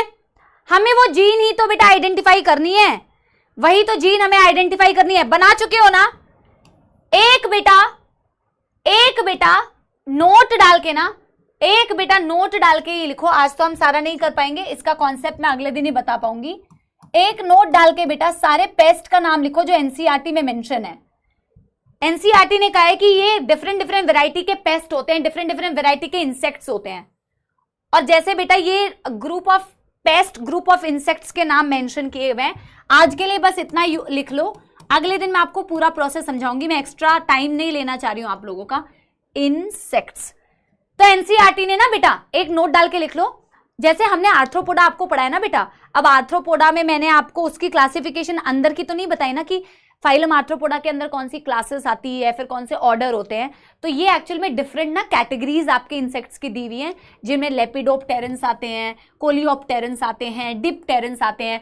एनसीईआरटी ने इस पर्टिकुलर जगह पे कैटेगरी वाइज दिया हुआ है, कैटेगरी वाइज दिया हुआ है कि कुछ डिप्टेरन्स इंसेक्ट्स के नाम बता दो तो फ्लाइज एंड मस्किटो, कोलियोप्टेरन्स के नाम बता दो तो बीटल्स, लेपिडोप्टेरन्स के नाम बता दो तो tobacco budworm, army worm, cotton bollworms, corn borers. बस ये नाम लिख लो, बस ये नाम लिख लो, आज मैं इससे ज्यादा नहीं कराऊंगी, ठीक है। तो ये नाम स्पेसिफिकली आपको पता होना चाहिए। अगर मैम आपसे पूछे टोबैको बडवर्म किस कैटेगरी में आता है तो आपको पता होना चाहिए लेपिडोप्टेरन्स।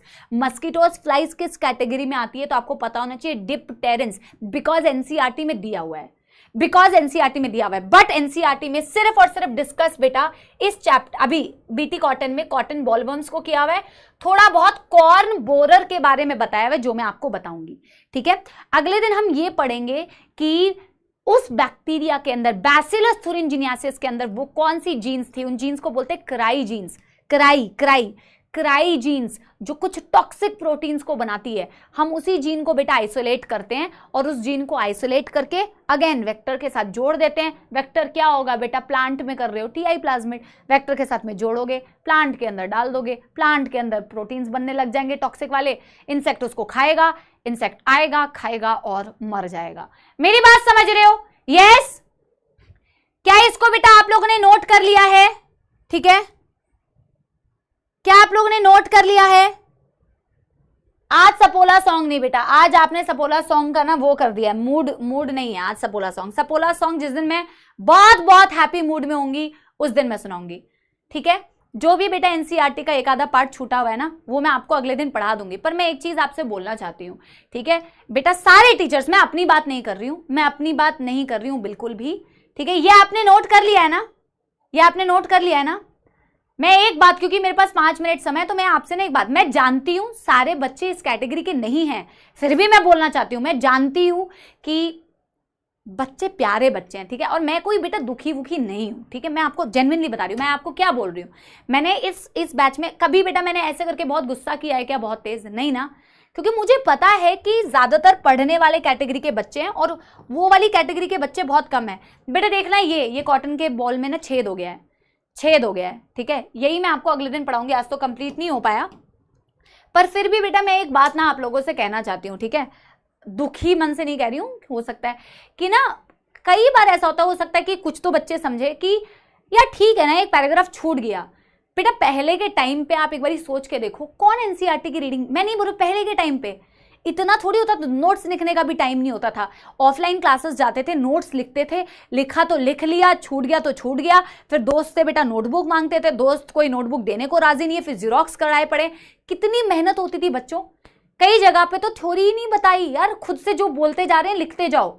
आज के डेट पे इतना कुछ अवेलेबल है, आपको जिससे पढ़ने का मन करे यार, आपको जिससे भी पढ़ने का मन करे, मेरे से नहीं मन कर रहा किसी और से पढ़ो, आपके पास ऑप्शंस है, ऑप्शंस है कि आप अपना टीचर चुन सकते हो, आप अपने बेटा कंटेंट जब देखना चाहो देख सकते हो, पीडीएफ के फॉर्म में नोट्स अवेलेबल हैं, क्वेश्चन प्रैक्टिस कर सकते हो, एनसीईआरटी की रीडिंग क्लास में हो रही है। फिर भी जब बेटा कोई बच्चा क्रिबिंग करता है ना, क्रिब करता रहता है कि ये भी दे दो, ये भी दे दो, समरी भी दे दो, फलाना भी दे दो, ढिमकाना भी दे दो, खुद को एक तो ओवर बर्डन करते हो, प्लस आप उस बंदे की बहुत डिसरिस्पेक्ट करते हो। हालांकि मेरे बच्चे नहीं करते हैं, अपने पे मत लेना, अपने पे मत लेना, ठीक है, अपने पे मत लेना बच्चों। लेकिन ये मेरी जिम्मेदारी है और मुझे लगता है कि मैं क्लास में एनसीईआरटी सिर्फ इसलिए पढ़ाती हूं क्योंकि मुझे लगता है कि मैं पढ़ाऊंगी तो एटलीस्ट आप मेरे साथ एक एक बार तो अच्छे से पढ़ोगे, फिर बाद में पढ़ोगे, ठीक है। और जो बेटा मेरी रिस्पॉन्सिबिलिटी है वो तो मैं करूंगी यार, उसमें क्या लोड है। और बेटा स्पैमर्स भी स्पैम करेंगे ही, उसमें क्या लोड है। मैं कितना भी ज्ञान दे दूं, कल वो फिर से आएंगे और फिर बेटा डसेंगे, ठीक है, तो कोई फर्क नहीं पड़ता है। उन्हीं के लिए तो बेटा मैं गाना बना रही हूं, पर वो गाना अभी मेरे पास नहीं है, वो गाना मैं अगले दिन आपको सुनाऊंगी, ठीक है जी। यस, आपका बेटा एक ही काम है, जिस काम को बड़े मस्त तरीके से करो, पढ़ाई करो यार। और बेटा इट्स ओके, मैं स्पैमर्स को डांटूंगी, वो मेरा काम है, मैं डांटूंगी। इसका मतलब ये नहीं है कि आप ये सोचो कि मैं आपसे गुस्सा होगी, मैं आपसे कभी गुस्सा नहीं होती हूँ, ठीक है। और मैं चाहती हूं आप लोग बढ़िया तरीके से पढ़ाई करो, और इसीलिए I don't care what the spammers are saying, sometimes I care, that's why I am giving you gyan. And now I will बेटा shut up, I will just sing a little song, I will not bore you guys. और पढ़ाई जरूर करना, comments में मुझे जरूर बताना कि कैसा लगा लेक्चर, क्या समझ में आया कि नहीं। और अगले दिन थोड़ा ज्यादा पढ़ना है बेटा, बीटी कॉटन भी पढ़ना है, पेस्ट रेजिस्टेंट प्लांट भी पढ़ना है, तो तैयारी करके आना कि बढ़िया तरीके से पढ़े, ठीक है। यस यस यस, बहुत शानदार। तो एक छोटा सा गाना मैं सुना देती हूं, चलो जो गाना अभी याद आ रहा है वही सुना दे रही, ठीक है।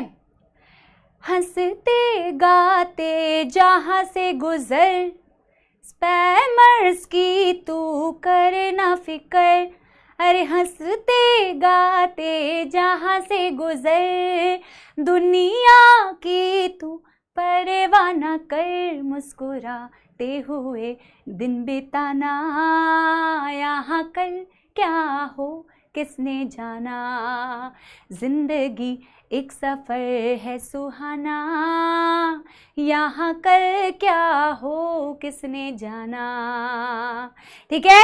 तो जिंदगी एक सफर है सुहाना, बढ़िया तरीके से जियो, पढ़ाई करो बेटा, पढ़ाई करोगे तो सब अच्छा लगेगा, पढ़ाई नहीं करोगे नंबर नहीं आएंगे तो कुछ अच्छा नहीं लगेगा, एक्सेप्ट मैम का गाना। चलिए जी, मिलते हैं अगली क्लास में। I love you all, bye bye, see you all, ठीक है, थैंक यू।